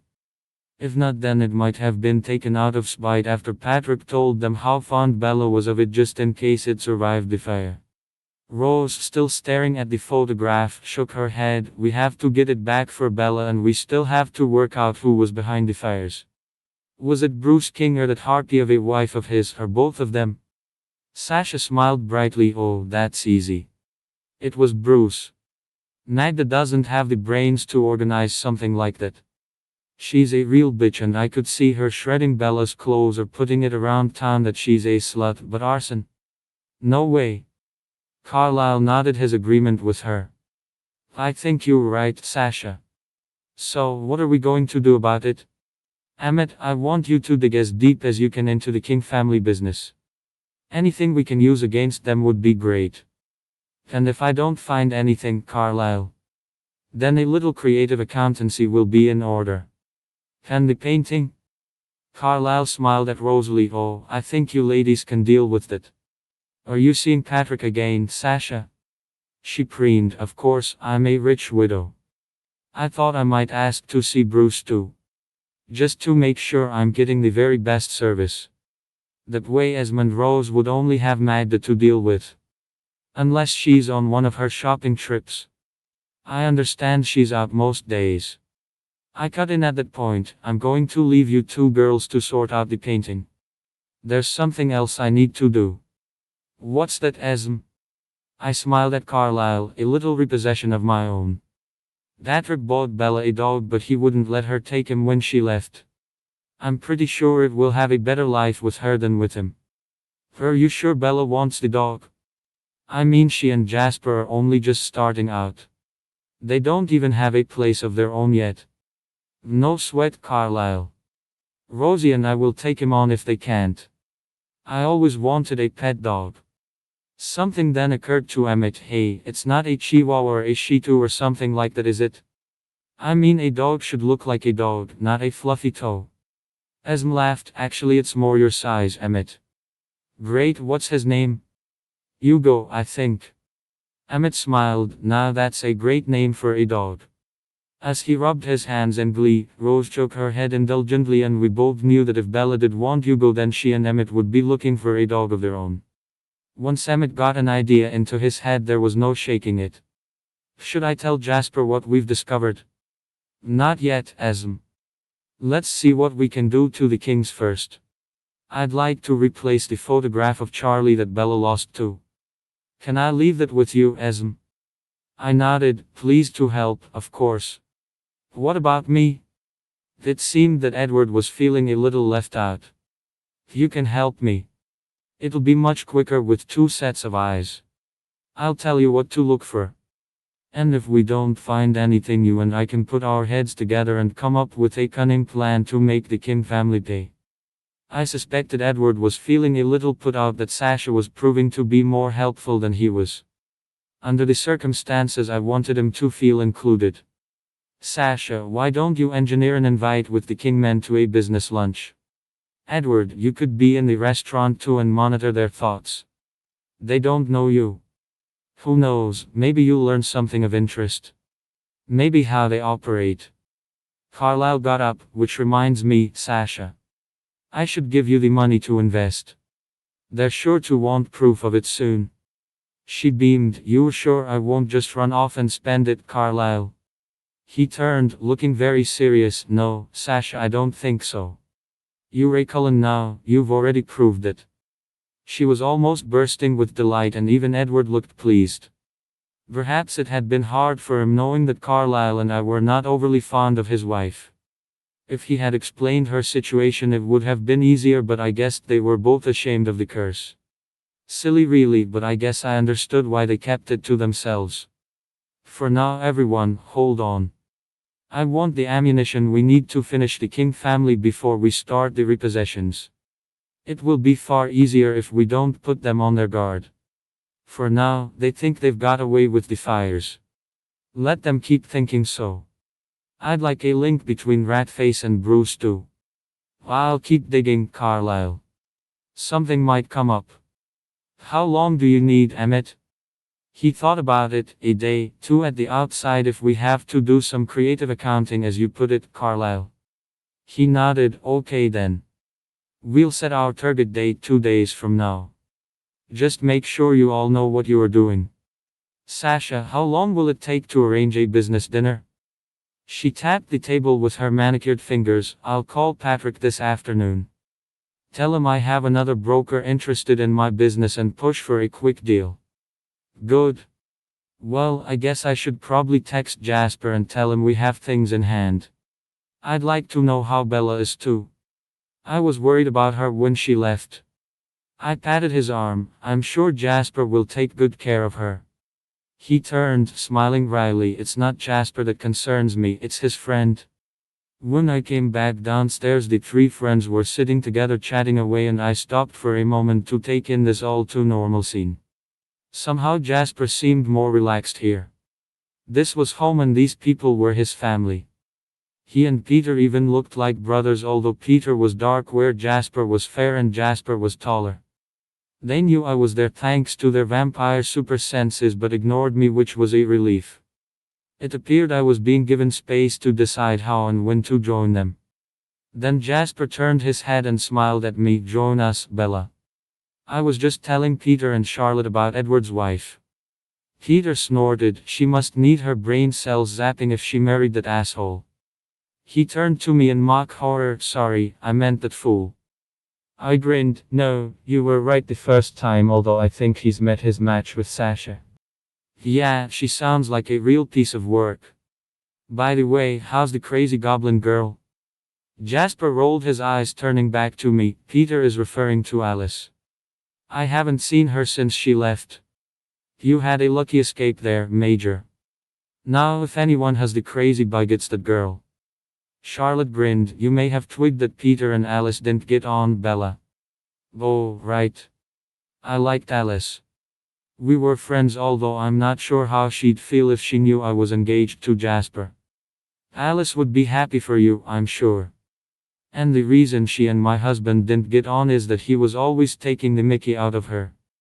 Peter tried to look shocked. I did not. Just because she was offended when I called her Mystic Meg. And how was I to know that she'd spent time in an asylum?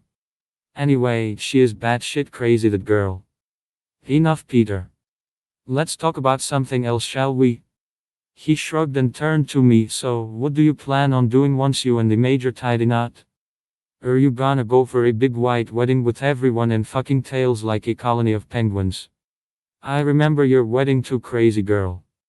I've never seen so much lace in my life. She looked like the fucking cake. All icing and roses. Charlotte jumped in. I think it's a little early to be making plans. They only got engaged a few days ago, Peter. He sighed and threw himself back in his chair. Tell you what. You give me a list of topics I can bring up. That way I won't get glared at every time I open my fucking mouth.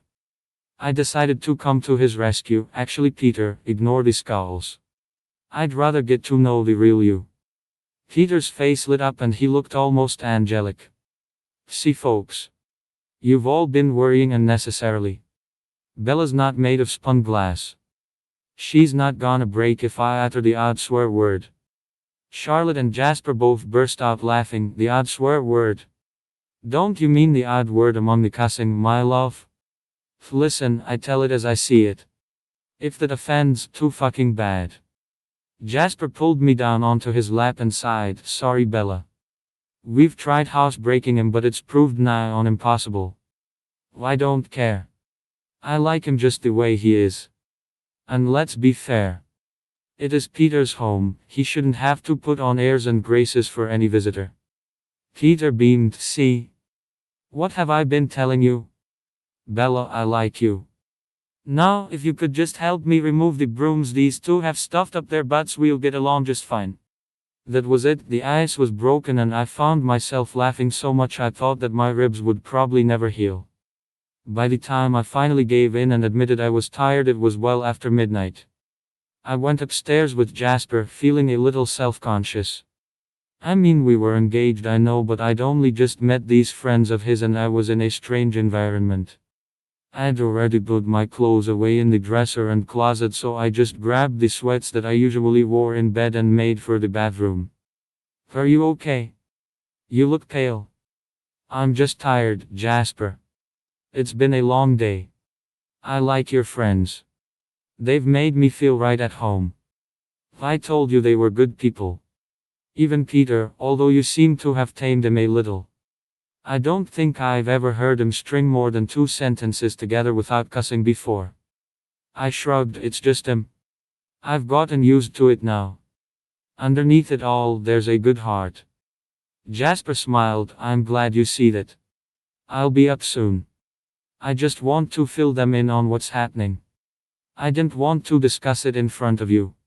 You are supposed to be resting and relaxing. I nodded. Thank you. It was nice to forget about the bad stuff for a little while. I just can't understand how anyone could hate me so much. He wrapped his arms around me and held me close. Don't think about it for now. I'm sure Carlisle and the others will have it all figured out very quickly. I just hope they've sorted out whoever it is before we go back. He glanced down at me. Oh, why? Because I know you'll kill the culprit if they don't. And don't bother denying it. I saw it in your eyes. It's humbling to know that you love me so much. Bella. You are my world. I would do anything to keep you safe and happy. And yes, I would kill for you. I sighed. I know. I yawned. I'm sorry, I'm shattered. Go on before you fall asleep on your feet. Don't worry about staying awake for me. I'll be here when you wake up, I promise. Jasper. Bella was dead on her feet, but she wasn't stressed out anymore, and that was right, of course. If Carlisle hadn't sorted the scumbag out by the time we got back, then I would, once and for all.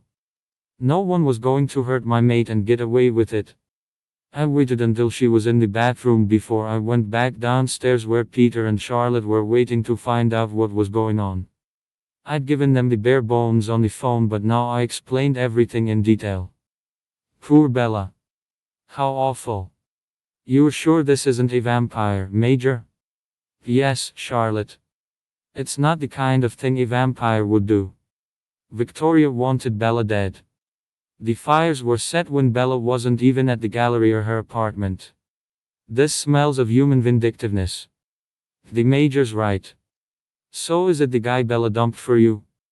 I shook my head. I don't think so. He was an idiot who tried to control Bella, but I don't think he's the kind to set fire to things. You saw enough of him. What do you think? Peter shrugged and got up, stretching lazily. Maybe not, but you can't be sure, and I don't see the great Doc Cullen as Sherlock fucking Holmes. You and I should visit the ex, put the fear of God into him, and find out for sure. If it's not him, he might know who it is. No, I promised Bella I wouldn't leave her, and I won't break that promise. Peter shrugged again. Okay, you stay here. I'll bring him to you. Char can come along with me. It'll give you the place to yourselves for a couple of days. No. I trust Carlisle. In fact, I'm about to call him and find out what they've discovered. Peter sneered. Sherlock fucking Cullen. This is going to be good. Ignoring Peter, I called Carlisle's cell phone, relieved when he picked up immediately. Jasper. I was about to call you. How is Bella? She's fine. She's sleeping now. What did you find out? He explained that Bruce King was the one responsible for the fires. Emmett is going through the business accounts as we speak. We're going to tie him in knots financially. Peter snorted. Yeah, great idea. The guy incinerates everything Bella owns and almost kills her in an accident, and Drive Doom here is going to send him to prison for a couple of years for fiddling his taxes. Fucking hell. Is that the best he can come up with? Charlotte dragged him out. Shut up, Peter. Carlisle had heard Peter's criticism. Do you agree with your friend? No. You know what you're doing. Destroying the King business will finish them. Peter doesn't look that far ahead. No, he'd rather I killed the family, I suppose. He thinks in straight lines, Carlisle. Yes. Well, are you happy for us to continue? That's what Bella would want. She won't want any blood on her hands. I'm just glad you found out who was responsible. I promised you that we would, and while we're doing this, you look after Bella. You mean keep Peter away? Funnily enough, Bella has already tamed the savage beast. Peter snorted from the hallway. Savage beast? Fuck you, Major, and you drive dickhead. I heard a crack and knew Charlotte had smacked Peter to shut him up. It would work for a few minutes maybe. Carlisle promised to call as soon as they had things worked out and hung up. Peter, do you think you can stop insulting people for just a little while? We're doing this Bella's way, and she's not a psycho like you. He came back, rubbing the back of his head where Charlotte had hit him. Don't call me names, Major. And don't forget, you were glad of this psycho at your side over the years. Living with that fucking harpy and those weirdos the Cullens has made you soft. There was a time when we'd be in Phoenix ripping heads off for less than this. Yes, and then I came to my senses. The King family is going to pay for what they did to Bella. She won't want their blood on her hands. Peter glanced up the stairs. I like her, but if you two get married, she's gonna have to become one of us, and that in turn means blood on her hands. If not human, then animal, and I wonder how she's gonna feel about munching on a fluffy bunny or a sweet little Bambi. Have you thought about that? Of course I have, so has Bella, and she's aware she will have to make sacrifices for us to be together. She's not as soft as you think, Peter. I fucking hope not, for your sake. So we don't get to slaughter anyone. Shame that. I was looking forward to a little mayhem. Peter, you make your own mayhem. He smiled proudly. Yeah, I do, don't I? Bella. I didn't think they were aware that I could hear their conversation through the open window. This room was right above the lounge, and Peter's raised voice had woken me up. He was right, of course. Becoming a vampire was inevitable if I wanted to stay with Jasper, and that in turn meant killing to survive. I'd accepted the concept, but put as bluntly as Peter had, it was different. Edward had told me that killing to drink blood was something that came naturally to a vampire. Hunting humans also came naturally, and all the Cullens struggled to rein in that instinct, except Carlisle. Somehow he had restrained himself from killing humans. He had always lived on animal blood, so it was possible. I could do it, I had to, but I flinched at the vision in my head of hunting down a rabbit or killing a little deer. Then it dawned on me that this was what humans did too. They were no different from vampires, except the killing was done remotely by someone else. We still picked up steaks and bacon without a thought for the poor animal that had been sacrificed to enable us to eat it. Maybe it would be better if humans had to kill their own food. There would probably be a lot more vegetarians if they did. I now knew who was responsible for the fires too. The King family. Did that mean Patrick? I still didn't see him as someone so vindictive that he would stoop so low. But the King family didn't just mean Patrick. Were they talking about Bruce? Magda didn't have the brains, although she was spiteful enough to think of such a thing. If it was Bruce, then why? Was this mess simply because I broke up with his son? Thinking about it, I came to the terrible conclusion that yes, it was all about Patrick and I breaking up. Bruce would see it as an affront to his family name. He was very proud of the King reputation as one of the most important and affluent families in the city. He would worry that people might find it amusing that the girl his son planned on marrying had dumped him for a stranger. There would be awkward questions and sniggers, especially as Bruce had already told friends that Patrick and I were getting married. Like Patrick, he hadn't thought it necessary to get my consent first. I was so angry. The Kings had destroyed everything I owned. For a few minutes, I agreed with Peter. I wanted to see the Kings dead, then my head cleared. No, you don't, Bella. You want them to suffer, and it sounded as if Jasper and Carlisle understood that. I was grateful to the Cullens and especially Jasper for all they had done for me. If only my mother has been as supportive. I couldn't understand why she should be so pro-King. Surely she could understand the concept of love, of not wanting to be taken for granted or pushed around. I couldn't imagine speaking to her again. What was there left to say? Besides, if I was going to become a vampire, I would have to break all contact with her, so maybe this rift between us had come at just the right time. I really wanted to find something we could use in the King's business accounts, because despite agreeing to Carlisle's creative accounting idea, I knew that doing so was easier said than done. I wasn't an accountant. I didn't even know how to start falsifying accounts well enough to deceive a forensic accountant. Hell, I hardly knew how to spell it. Edward and I talked about it, and he agreed with me that if we couldn't find anything, we would have to tell Carlisle. Maybe he knew someone who could help us if we had to become a creative. We found a few rather interesting expense claims, but nothing that would get the business closed down or the Kings into serious trouble. It was schoolboy-like cheating. Hell, his own accountant would probably throw them out before audit time. Sighing, I sat back and pushed the mouse off the pad in a gesture of surrender. I'll go fetch Carlisle. He'll have to find another way, Emmett. I nodded, feeling as if we were letting Bella down and frustrated because of it. Yeah, I wish I was better at this crap. Then as Edward got to the door, I stopped him. Hey, Edward. Come back. Look at this. A message had popped up on the screen. It was short, just a smiley face, what looked like a classical building of some sort, and a long string of numbers. It was signed, "Hope this helps. Alice Axe." We both stared at it, then I wrote down the string of numbers. "What do you think it is?" I shrugged. "Well, if it's from Alice, then she probably knows what we're trying to do. Which means it must be something that will allow us to find the king's dirty laundry if there is any."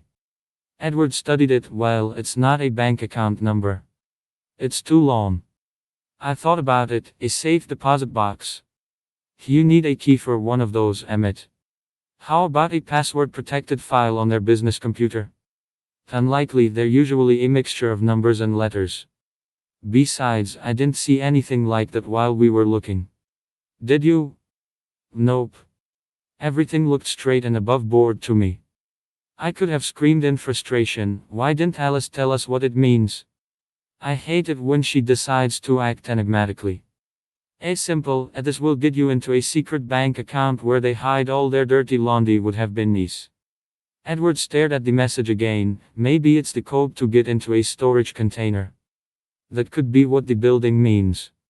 Not a bank. Or maybe there's a safe in the king house. It could be a combination number. As long as that. I doubt it. Safe combinations are usually much shorter.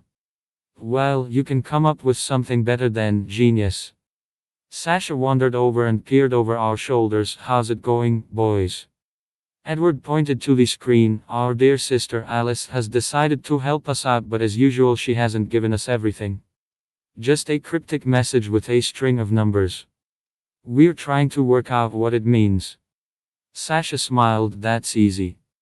We both looked at her in amazement. "You know what it is?" "Of course. It's a Swiss bank account number. They are 21 digits long, and the little building with a sign on it stands for a bank." "Oh, right. We thought of a bank first, but the string was too long for a US bank account. So then we thought it meant that the number would lead us to the proof. I didn't realize that symbol actually meant a bank." "Does this mean you can find something now?" "Only I really dislike the kings, and the sooner I can say goodbye to those scumbags the better. Hopefully, if I can get into the account. Mind you, proof they have money stashed away doesn't necessarily mean they are doing anything criminal. We need a paper trail. Maybe if you find out what is in the account, it will lead you further. You know, depositors, that kind of thing." "Good thinking, Sasha. We could have used you earlier." She smiled. "Thank you, Emmett." Edward took her hand. "We'll go talk to Carlyle, let him know where we've gotten to." "Do you think you can find a way into that account, Emmett?" I frowned. Swiss bank accounts are notoriously difficult, but their security relies heavily on the number being kept secure. "I'll see what I can do. Who knows, maybe Alice will send us another message." "Edward." Sasha and I explained to Carlyle what Alice had sent us, and he looked relieved. Then I realized he'd been as anxious as us, but had hidden it better. I was beginning to think the kings were squeaky clean, however doubtful that may appear. If they have a Swiss bank account, they might well have a deposit box too. If we could find that, we could possibly get our hands on some incriminating documentation. Sasha cut in. "Sorry, but I think you're wrong, Carlyle. I know the type of people the kings are. They might keep any ill-gotten gains in a Swiss bank account, but any proof of how they gained it will be closer to hand. Bruce King is a hands-on kind of man. I'd put money on him having the paperwork somewhere, either in the house or in the apartment where he keeps his mistress." We both stared at her. "A mistress? How do you know that he has a mistress?" She shrugged. "I listened to his phone conversations. He's not terribly discreet, or at least I guess he had no reason to suspect his calls could be overheard through two closed doors." "Do you know where this apartment is?" "No, but he's meeting her for dinner tonight. Magda is going to a fundraiser with her friends, and he's supposed to be working late at the office. Ironically, getting ready for the annual audit. All we have to do is to follow him there." Carlyle beamed and put a hand on her shoulder. "Thank you, Sasha. You've been a great help. Actually, Carlyle, I wanted to ask you something. Do you think if I could sow some dissension between Magda and Bruce it might help?" I mean, if they start to distrust each other, it might lead to the evidence we're looking for. They seem very close, but if one suspected the other was keeping things secret, it could cause a rift. That might, Sasha. It's certainly worth a try if you don't mind, but can I suggest you do it without using your gift? Sasha stared at him. You don't want me to use my gift, do you? Sasha, my dear, you must do whatever you want. I just think that keeping your gift under control is a good idea. Look how much easier it's been for all of us. I was about to step in, but Sasha shook her head. No, Edward. Carlyle is right. The longer I can control it, the better. I'll just use my feminine wiles instead. That should be fun. I might gate crash Magda's fundraiser. She did invite me, and although I refused, I'm sure she won't mind me just turning up. When I saw how much it pleased her to be able to help, I couldn't say anything, even though I thought she was going overboard with her offer of help. I agree that Bella had been badly treated by someone, but was it our job to put right the wrong? Yes, I had offered to help and I genuinely felt for my ex-girlfriend, but I didn't want Sasha and Bella to become good friends. That would be altogether too weird. Jasper. Bella was almost back to her old self after a week at the ranch. She got on well with both Charlotte and Peter and had even had her first riding lesson care of my friend. It was something I had wanted to do, teach Bella to ride, but Peter had offered and I had stepped back, and when I saw Bella laughing and relaxed on Star's back, I knew I'd made the right decision. Even though Bella understood that my friends, now our friends, were human hunters, she never questioned or judged them. Perhaps she understood that the Cullens were unusual vampires and not the norm. Either way, she was perfectly happy in their company, even when Peter joked he was peckish and would Bella mind if he snacked on her.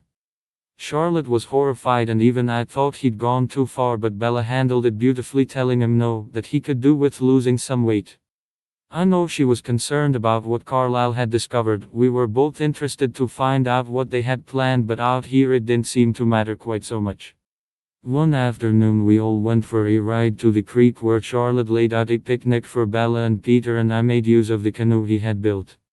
I could see the girls sitting together on the blanket chatting like old friends and smiled. It was good to be part of a couple, two couples who were all friends. If I'd been here with Alice, either she or Peter would have been in the creek by now. Of course, Peter took advantage of my distraction to tip me into the water, then paddled away fast, cackling maniacally with glee. I got my own back by swimming underwater and coming up under the canoe, grabbing one of his arms and pulling him under with me. Boys, play nicely, please. Remember, you don't have to prove to Bella what a pair of idiots you really are. Bella giggled. Are they always like this? Unfortunately, yes. I despair sometimes. It's like running a kindergarten when the mood takes them. You're all really good friends though, and that's nice. Yes, I know what you mean, but we've been through a lot together and I owe the major my life. Really? What happened? I saw Charlotte shoot me a nervous glance before replying, but Bella would know the whole sorry story eventually, so why not now? Well, you know about Maria, I take it. Bella nodded as Peter and I joined the girls on the bank. Not on the blanket, please, you're both dripping wet. You can change into dry clothes. I packed some in the saddlebags. While Peter and I dried off and dressed in fresh clothes, Charlotte continued. I was one of Maria's rejects. She only kept her newborns for a year or so and then killed them and made some more. Only those she thought would be useful survived, and I wasn't one of those.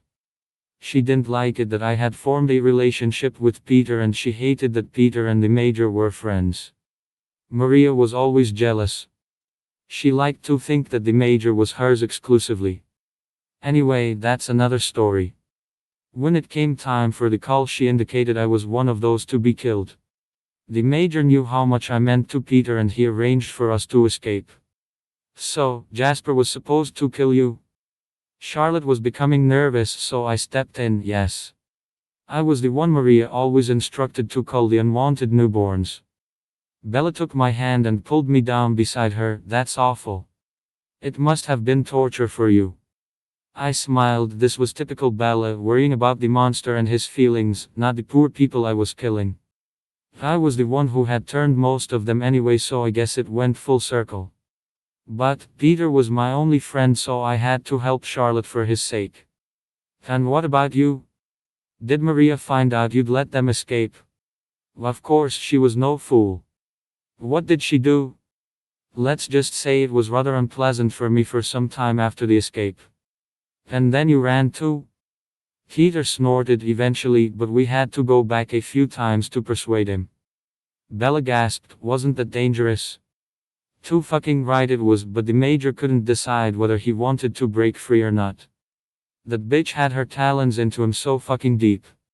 Bella frowned, turning to me, you and Maria were a couple? I sighed, it's complicated. She turned me and she valued my abilities. When you're a newborn everything is confusing, and she was the one thing I found was solid. I thought she loved me. At first we were like a couple.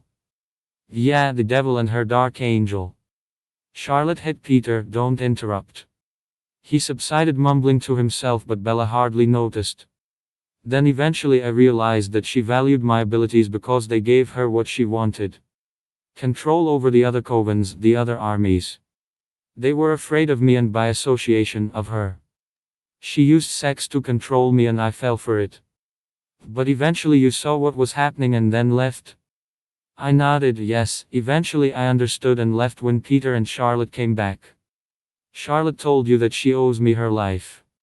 It's actually the other way around, I owe her mine. Peter too. Bella leaned closer to me and I felt understanding and pity for me. She wasn't disgusted by my past as I was. Bella understood and forgave just as Peter and Charlotte had. I was one very lucky man. Edward. Carlisle followed me back to the computer when Sasha disappeared, saying she had to get ready for the fundraiser. I had offered to drive her, but she declined my offer. Someone might see you and I don't have any friends in Phoenix, remember? It's okay, I'll take a cab. Be careful, Sasha. We don't want anyone suspecting that you're setting Bruce up. She turned to me, all wide-eyed innocence. Why should they think that, Edward? I'm a good catch for their business. Patrick can't wait to get his sticky little fingers on my money. In the meantime, they're more than happy to keep me close, and if I happen to mention I saw Bruce with another client on my way to the fundraiser, why should that cause Magda to suspect me? I know how she thinks, and I can tell you that she'll be too interested in finding out who this new client is. Humans are so easy to manipulate, which doesn't mean it's not still fun. I stared at her, unsure why I suddenly felt I'd missed something. Her thoughts were like butterflies fluttering all over the place, which made it hard to sort through and find the important ones. She was almost as infuriating as Bella in that. Sasha, I have to ask you something and I want a straight answer. She fluttered her eyelashes coyly, of course. Don't I always? I shrugged, okay, you didn't have anything to do with Bella's misfortunes, did you? I expected her to reply with wounded pride, but instead she just smiled. Just because I said she could do with a little chaos in her life doesn't mean that I arranged for it. Do you think I'm involved? I sighed, no, not really. Good, because that would hurt, to think you felt you couldn't trust me. You haven't answered my question though. She smiled, no, I haven't. Do you want me to? I wouldn't have asked if I didn't. She sighed, well, I might have if I'd known the tragic story of Bella and Patrick earlier. Just for fun, you understand, but I'm not the mind reader or clairvoyant, remember? I didn't have a chance to organize anything. And if you'll recall, I'm doing all I can to help.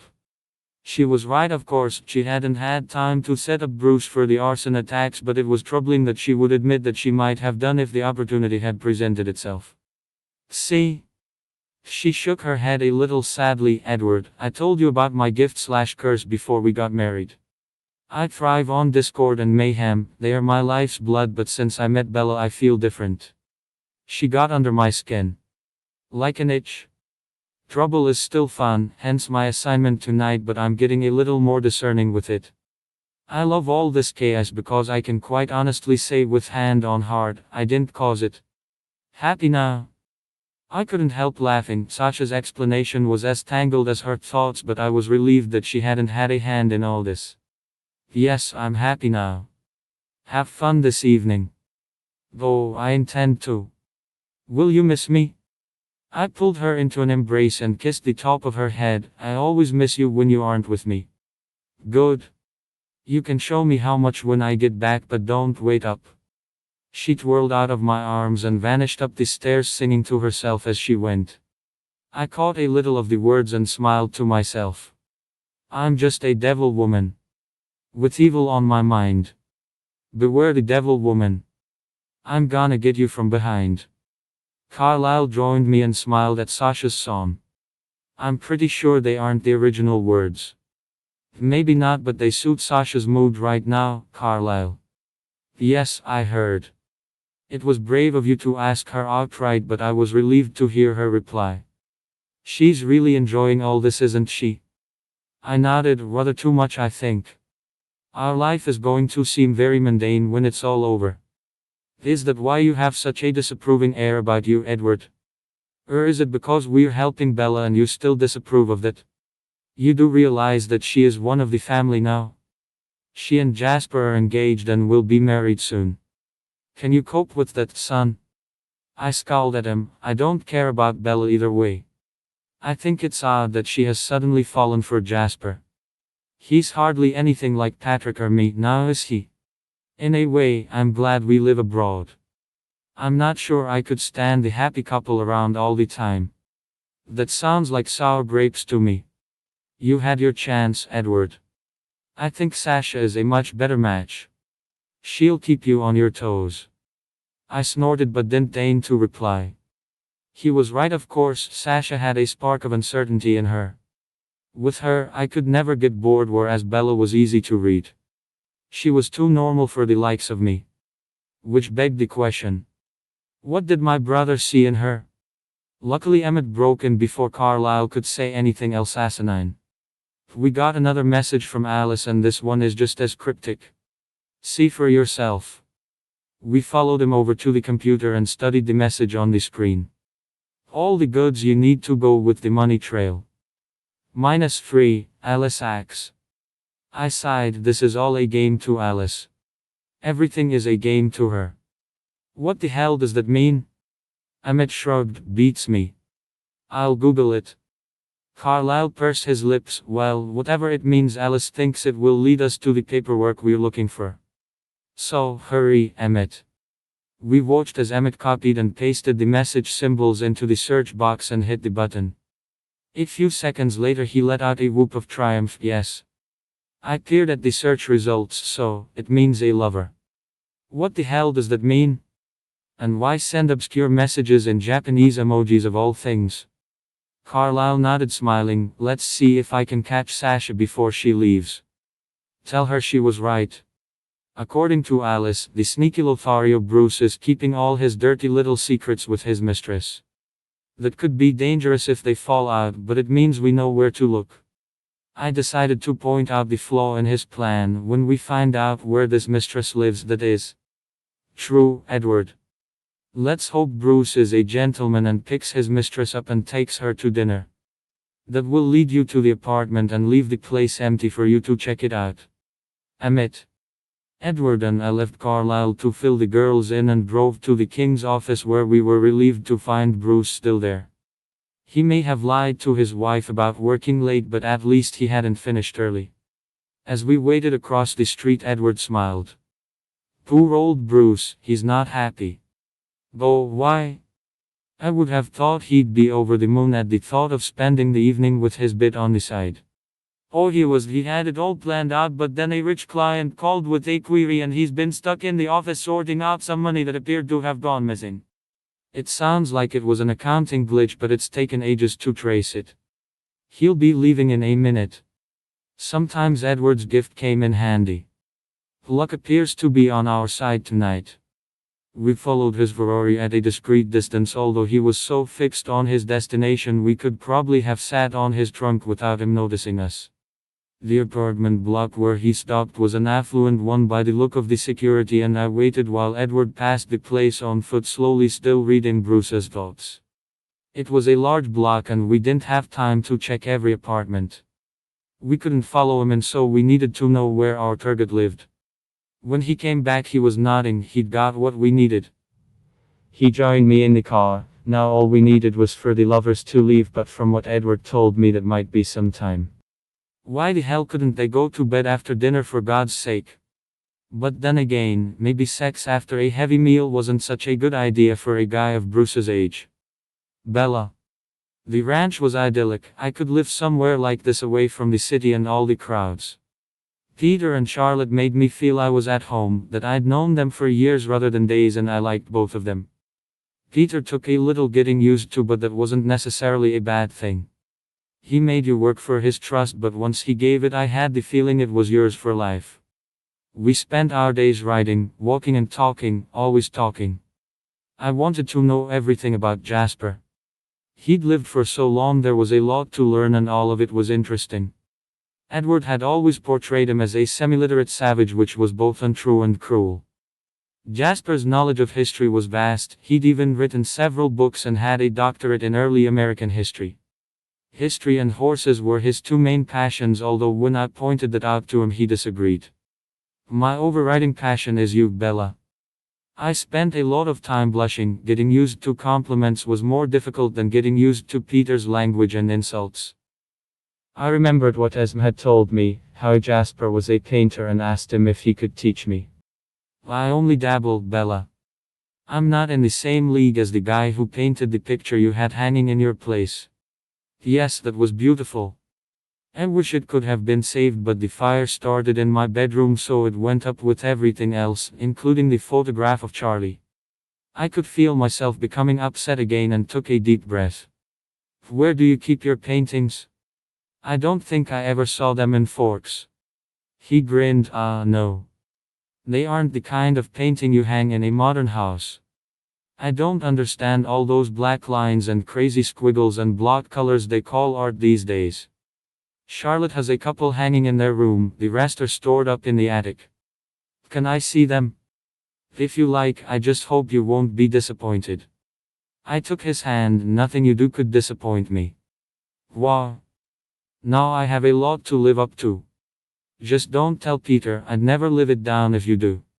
The house was deserted. Charlotte had gone into town and Peter was in the stables with the horses, so we went straight up to the master bedroom. Several paintings were hanging on the walls. One was a portrait of Charlotte in a period dress. She looks stunning. He smiled. She is when you get her out of pants and shirt. That was one of my early ones. It was good for taking my mind off Maria and what happened in Mexico. I stared at the painting. It was beautiful, and I wondered if he would paint me. Maybe one day I would ask him. Were these others your work too? Not the flowers. Charlotte bought those from an old guy who lived close by. Now he was an artist. That one is mine. He pointed to a painting of an old farm that had seen better days.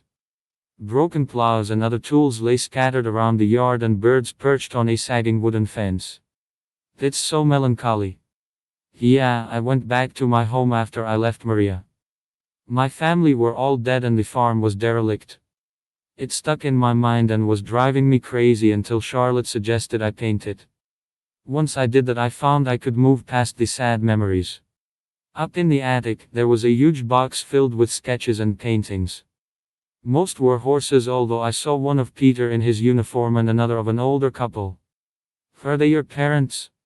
He nodded, picking it up and studying it. They were born before cameras were in general use, and this was my way of remembering them. You look like your father. He smiled. I guess I do, but I'd like to think I have my mother's temperament. She was the quiet, thoughtful one. Then you do, Jasper. I picked up some of the pictures and turned to him. When we get a place of our own, can we hang these? Or do you prefer to keep them hidden away? You could make money selling your work. I would have hung it in my gallery. Well, thank you, ma'am. Sure, if you like. They weren't Alice's kinda thing. You may have noticed she was more modern and in your face. Alice preferred not to look back. Well, I like them. I realized what I had said at this point and hurried to explain myself. I'm sorry, I didn't mean to assume we would live on our own. Not if you prefer being with the family. That would be fine too. I guess I just assumed. I tailed off waiting for his response. Bala, I don't care where we live as long as we're together, but I agree it would be nice to have a place of our own. Dieter did suggest we could build a cabin on the ranch if you liked the idea, but I was waiting until we got things sorted out before mentioning it. Tears filled my eyes. That was such a touching idea, especially as it had come from Peter, who seemed to like his solitude. Jasper grinned. I think he just wants someone to bitch to about Charlotte. She thought it was a great idea too, but if you prefer to stay with the Cullens, that's fine too. Or we could travel if you don't want to settle down. I was overwhelmed. A place to call home will do me just fine as long as we're together, but I think we should keep in close touch with the Cullens and the Bidlots. Everyone has been so good to me. I don't want to hurt anyone's feelings. Then we'll play it by ear. Which reminds me, Carlisle was going to call again tomorrow with an update, and I got a cryptic text message from Alice. Oh. What did she have to say? Did she mention me? See for yourself. He handed me his phone and I scrolled down the message. Hi Jazz, tell Bella I'm rooting for you too. I know she'll be wondering. Just to let you know, I've let loose the dogs of war. There was a row of smiley faces after the message. What does that mean? The dogs of war? I'm guessing it means she's seen something about the fires and told Carlisle. I think they're hot on the scent of the person behind the attacks, so we might get good news soon. I sighed. I wanted to find out who it was and why, but it didn't matter as much as it had a few days ago. That was my old life, my Patrick life, and now I had a new one with Jasper, and I didn't intend to look back, only forward. Besides, what was there to look back on? My home, my belongings were all gone except what Esmond Rose had brought away before the fire. My business was a smoking ruin. My mother had walked away from me, siding with Patrick, and my dad was dead. It was depressing thinking like that, so I pushed it all away and pulled Jasper close. He was my rock, my comfort blanket, and my heart's desire. What more could I ask for? The noise of Emmett playing his favorite game on his phone, the constant beeps and squeals, got on my nerves, so I was relieved when Bruce and his lady friend finally left. They looked very cozy arm in arm as they entered a cab outside the apartment block, and I had to admit he had a good taste in women. I'd never seen his wife, but the mistress was a statuesque redhead with a figure to die for, although a little older than I would have imagined. Emmett pocketed his phone. You ready? I nodded, glad to get out of the car and into the peaceful night air. Yes, come on, we'll use the fire escape. Her apartment is number 16 on the 3rd floor. Emmett nodded and followed me round to the back of the building through the underground parking lot. There were plenty of security cameras around, but none that were fast enough to catch a vampire moving at full speed. The building was quiet, most occupants were relaxing after a day's work or out socializing, and we reached the 3rd floor without meeting anyone. Our target apartment overlooked the front of the building, but luckily it was at the end of the carpeted hallway with nothing but a blank wall opposite. Emmett used a gadget to overcome the electronic lock and we slipped inside. Her apartment was large and richly furnished with a thick cream carpet and soft lighting that had been left on. You check the bedroom for a safe. I'll see if it's in here. There were several pictures on the walls, but none hid a safe, and neither did those in the hallway or dining area. Cursing, I joined Emmett in the bedroom and whistled as I saw the huge mirror which hung over the bed, the silk lingerie which was draped carelessly over a chair, and the empty champagne bottle which was opened in an ice bucket at the foot of the bed. The lady likes her luxuries. Any luck, Emmett? He shook his head. Nothing yet. I'll try under the bed. He pushed the super king-size waterbed until he could see under the frame and whistled. Found it. There is a problem though. What's the combination? I groaned in frustration. Trust Alice to forget the key thing. Stupid woman. As I cursed, a message arrived on my phone and I retrieved it from my pocket, staring at the message. You really shouldn't be such a crosspatch, Edward. Try 786,206,021 and a thank you wouldn't go amiss. I was about to shove the phone back into my pocket when I thought better and sent her a quick apology. She was incredibly annoying, but she had come up with the goods, so I sent a quick message thanking her and apologizing. It never hurts to stay on Alice's good side. I read out the number softly and Emmett tapped it in and we both heard the faint click of the lock release. Opening the door, we discovered several jewel cases filled with necklaces and bracelets, all from well-known and expensive jewelers. There were also several ring boxes and banded piles of money. Either she's rich in her own right or she makes a really good lay. I grinned. Emmett was right. Take out the files and envelopes. What we want should be in one of those. We divided up the folders and started our search, but although the contents were interesting, deeds to various properties around the city, bonds and certificates, there was nothing there that looked like it was what we were looking for. I'll take shots of all this just in case. Could Alice be wrong? I shrugged as Emmett snapped everything with his phone camera. I don't know, It's possible, I guess. But she seemed sure of her facts. He took several shots of everything and then we replaced it in the folders. Here, put it back how it was and I'll check out the rest of the place just in case we missed something. I opened all the drawers and closets, even checked the inside of shoes and pockets, but there was nothing. The clothes and shoes were all designer labels and I estimated there were thousands of dollars worth of stuff. Bruce had to be coining it in to afford all this for his mistress. After all, his wife wasn't shy about spending from what I'd heard. So, where was all the money coming from? Edward. I went back into the bedroom. Did you find something? He stood up holding a gold USP stick in his hand. It was pushed to the back and I almost missed it. The trouble is that I don't have any way of making a copy of it here. I've looked around but I can't find a computer. I frowned. Surely she had some form of computer access. He was right, which made it even more possible that the USP stick held what we were looking for. Why should she be holding one if she didn't have a computer? We'll take it with us.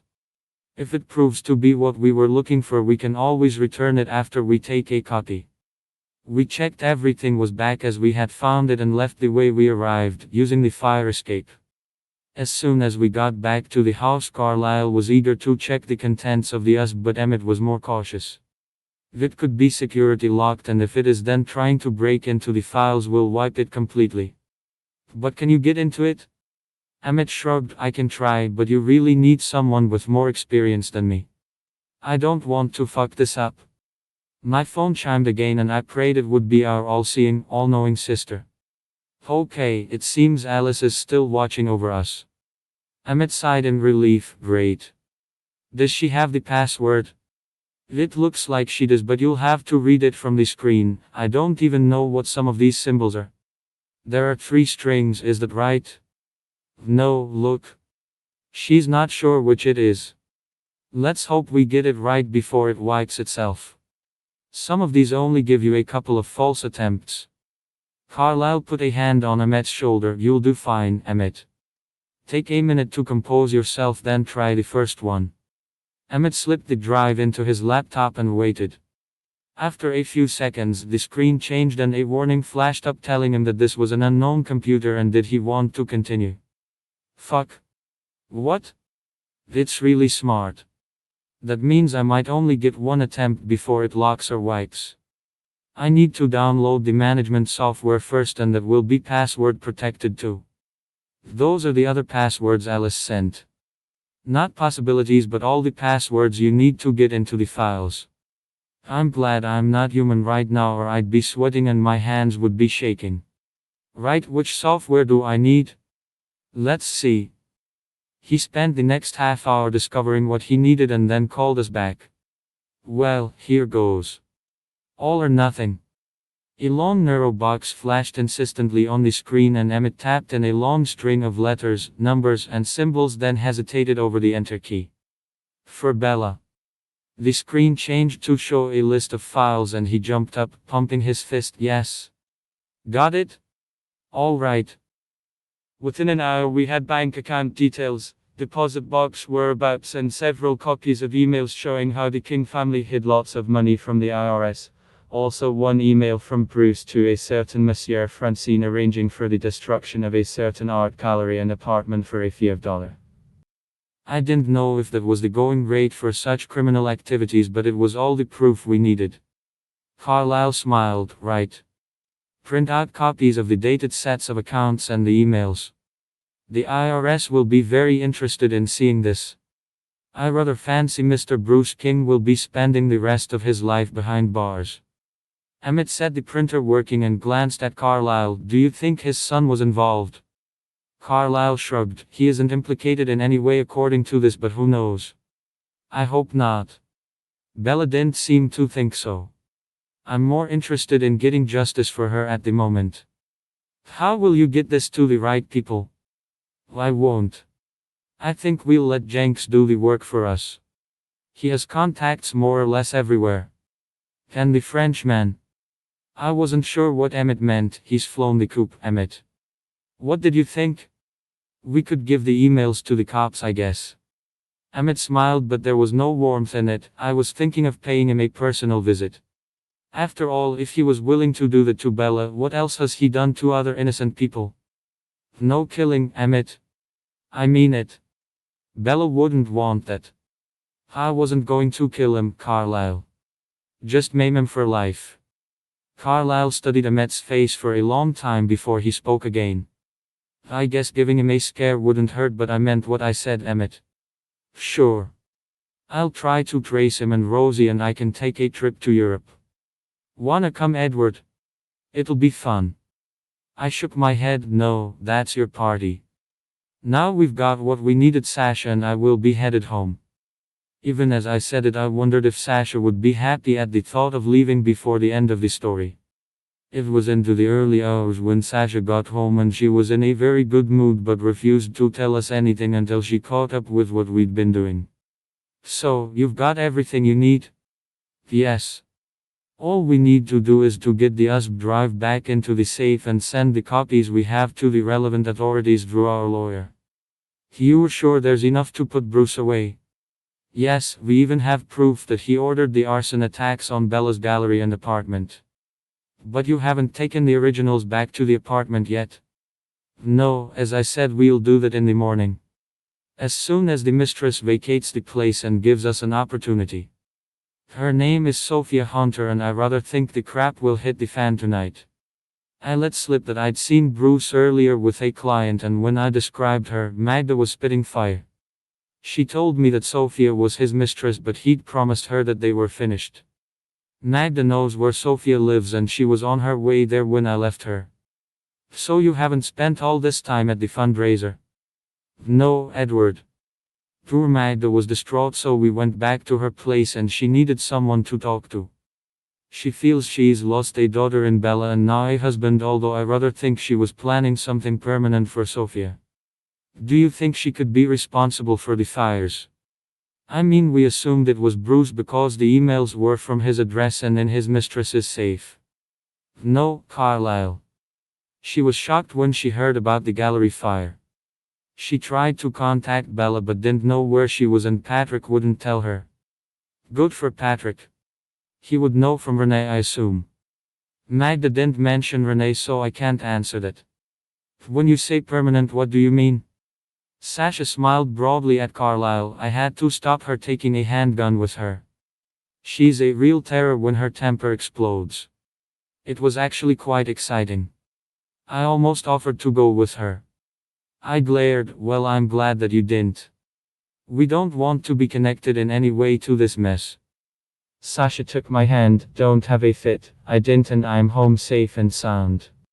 You know, I used to think the Cullens were a quiet, boring little coven. I never expected so much excitement.